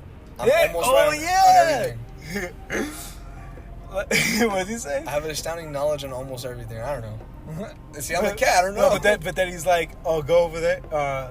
Something's gonna happen over there." Or is it? Or is it? Oh, He gets their I names. thought that was gonna happen. He gets their names kind of right, kind of wrong. What? I don't remember anything. I don't remember shit. All I remember is it happened. Yeah. That's how I remember my life. I just remember it's like a crabby picture of like a drawing of the cat and a crabby picture of Finn and Jake and just like them moving like on a popsicle That's my stick. life. Like Oh, that's yeah. all I remember. All I can remember is Finn hiding behind a rock. Yeah, and he's like, and then he looks at another one. He's like, "You're behind this one." Yeah. And Angel's the. Yeah, it's called Dictator. No way. It's a Yeah. whole ass album? Yeah, That's 2018. 2018? No Yeah. wonder I didn't know about it. Dictator. I barely know her. Now I got more scars to listen to. Yeah, because I remember I went back on the Scars on Broadway binge, and then I listened to that album, and I was like, I just thought that was my high mind fucking with me again. This is like how Gallo made me almost think Gehenna was a new song, and then I was like, I remember. yeah. I remember now. They did come out with an album, and I didn't listen to it. You I remember it came out. I was like, you whoa. just flash back to it right now. Yeah, because I remember seeing the ad for it. Mm. Like not an ad, but like Damien fucking put it up. Yeah, Yeah. He's like, blah, blah, blah, blah. I think I did listen to it, but I didn't fucking like. pay attention to I it. didn't pay attention. Yeah, that's what I did because I was listening to it at work. Yeah, I remember. I listened to it on the way to work too. On the way to. You know what? I think we should wrap it up and listen to some music on the way home. I'm I kind think of so, too. kind of hungry. I I got 10 was gonna say something. That, Oh, what were we that gonna was, say? No, to cut it off. Oh, final thoughts. Yeah, watch Dave Chappelle. What's that? Laugh. Yeah. Stop trying to hurt yourself. Yeah, like life is. Don't get offended easily. Life isn't that serious. No, you can get offended. You can do whatever the fuck you want. Just I'm don't just let it saying, bother you. Don't let it bother you because that's you. Yeah, be Like, stoic. you know, and then fucking also understand what you're being mad at. Try to look it through. Yeah. Because 'Cause- if anybody mad at him right now actually looks and listens to what was said, what they're being told, and their own opinion, you would quickly unravel it and understand nothing really happened except a few jokes. Mhm. That's it. Now there's people out here fucking like just getting mad at him on the street. Yeah, because unless they're actually mad because like they don't want to look at themselves Yeah. like that, you know? Because you can yell at him. This man himself, I don't know about other people because you guys kind of drove a person off of a fucking cliff. But Dave Chappelle himself, he's not going to care what you say on fucking social media and stuff. Like he said himself, And fuck them. fuck him. That's why. Nah. Fuck you. He That's what also he said. said. That people talk shit on Twitter. Yeah. Who cares? Yeah, like Twitter's not a real place. it's not. So basically, I'm you're pretty yelling sh- into the air. I'm pretty sure there's a stat where I think only like below 20% of Americans are on Twitter. Like I'm pretty sure there's a low ass stat of people actually physically using Twitter, So yeah. So What's And- that? and people are still listening to people who are mad on Twitter. What's that Netflix reality show Which one? with the circle. with like people living in a house together? The circle. Is that what it's called? Yeah. I don't know. Well, there's a Japanese Netflix version. Oh and- yeah, that one's funny. Yeah, there was a professional wrestler on there. She was a girl, and she was going places in her wrestling career, and she got to wrestle. Like basically, our Madison Square Garden is like in Tokyo. They have a Tokyo Dome. It's basically our Madison Square Garden. Yeah. She wrestled there, and her outfit that she wrestled in that event, she keeps it with her because it's like one of her prized possessions. You know, it was her childhood dream to wrestle there, and now she has that. She keeps the outfit that she wrestled in there. So while she's on the show, someone fucks with that outfit, and she got hella pissed off at them, and it became like this whole angle inside the show, right? That they manufactured. Yeah, and Control position. people like That's all of reality TV. people on is control Twitter? opposition. people on Twitter saw her get mad at the guy for the outfit, and they were like, "Fuck this bitch! Well, who was she to get mad at him for just an outfit? Why do you care so much? Blah blah blah." But it's like, why are you touching people's shit? Yeah, and then so I kind of everyone hate when people say that shit too. Why do you care so much? Yeah. Are you like, is that a legitimate question? Like, do you want me to It's explain? like, it's my shit. Yeah, you want me to explain myself on why I care about this? It's like, why do you touch my shit? people talk so much shit on her that she was like 22 or 23. She committed suicide. No way. Yeah. Oh man. Everyone's words got to her, and she just felt like, people aren't used to fucking all that backlash, especially on a grand scale, and it's just Yeah. like people were hating on you for like something this. that You're so minuscule. Hate yeah. beats hate. Yeah. And then R.I.P. She took her life, and it sucks. But that's exactly the same like situation with Dave Chappelle's friend. It's just crazy. And people just clash onto, oh, he's just talking about the community and hurting my feelings. Yeah. So that's And what I gotta also, when you think about it, you don't know who people are. Like we said before, Yeah. you're seeing caricatures. So if you talk shit thinking, oh, this person's like rich or some shit, they're not going to care. And then later on see this happen. They were already battling demons and you just added another demon. For real. Like, What does Jim Carrey say? The mind's a whole crazy. The mind's a whole nother devil. That's what he said? No, that's what I said. Oh, Jim Carrey said something about like, he's like, he was talking about how he's depressed or some shit, and then they're like, but you're rich. He's like, yeah, that's what people always tell me, you're rich. Well, it's just because I'm rich, I can't have feelings? Something like that. And then, fuck, I just had the idea too. wrap it up, B. Yo, the sign is real simple, B. It says wrap it up. That's a Dave Chappelle joke It is. from his show, The Chappelle Show. Chappelle Show. The guy on the couch is actually a stand-up comedian. Oh, yeah, and you yeah. guys are trying to cancel somebody who fucking walked away from $50 million. So, Who? Dave Chappelle. Oh yeah, yeah. You guys are trying to cancel somebody who doesn't care about his money. So what the fuck? Yeah, who cares more about his principle and shit? Yeah. Who actually has a core lives on a foundation farm. of morals and values? Motherfucker lives with hippies, dog. So think about what you're doing and invest at times better. Because you might just find you're mad at yourself, Because y'all looking silly. But there is also looking like a fool. there's a Like conspiracy damn theory fool. that Dave Chappelle has joined like the secret societies and shit, and he's still his own conspiracy theorist. So he's leaving trails that people could be like, oh shit, he's a part of it. He's like, how? Go down your own rabbit hole if you want to see all that. This has been Gallo V. Angel G. And Ivan O. Thank you for watching the Fools Podcast. Or listening to the Fools Podcast. Where you can be a fool. And now fool yourself. Stay blessed. Stay stressed. And then fix that. Keep it guessing. No, keep it guessing. Keep that mind sharp. Yeah.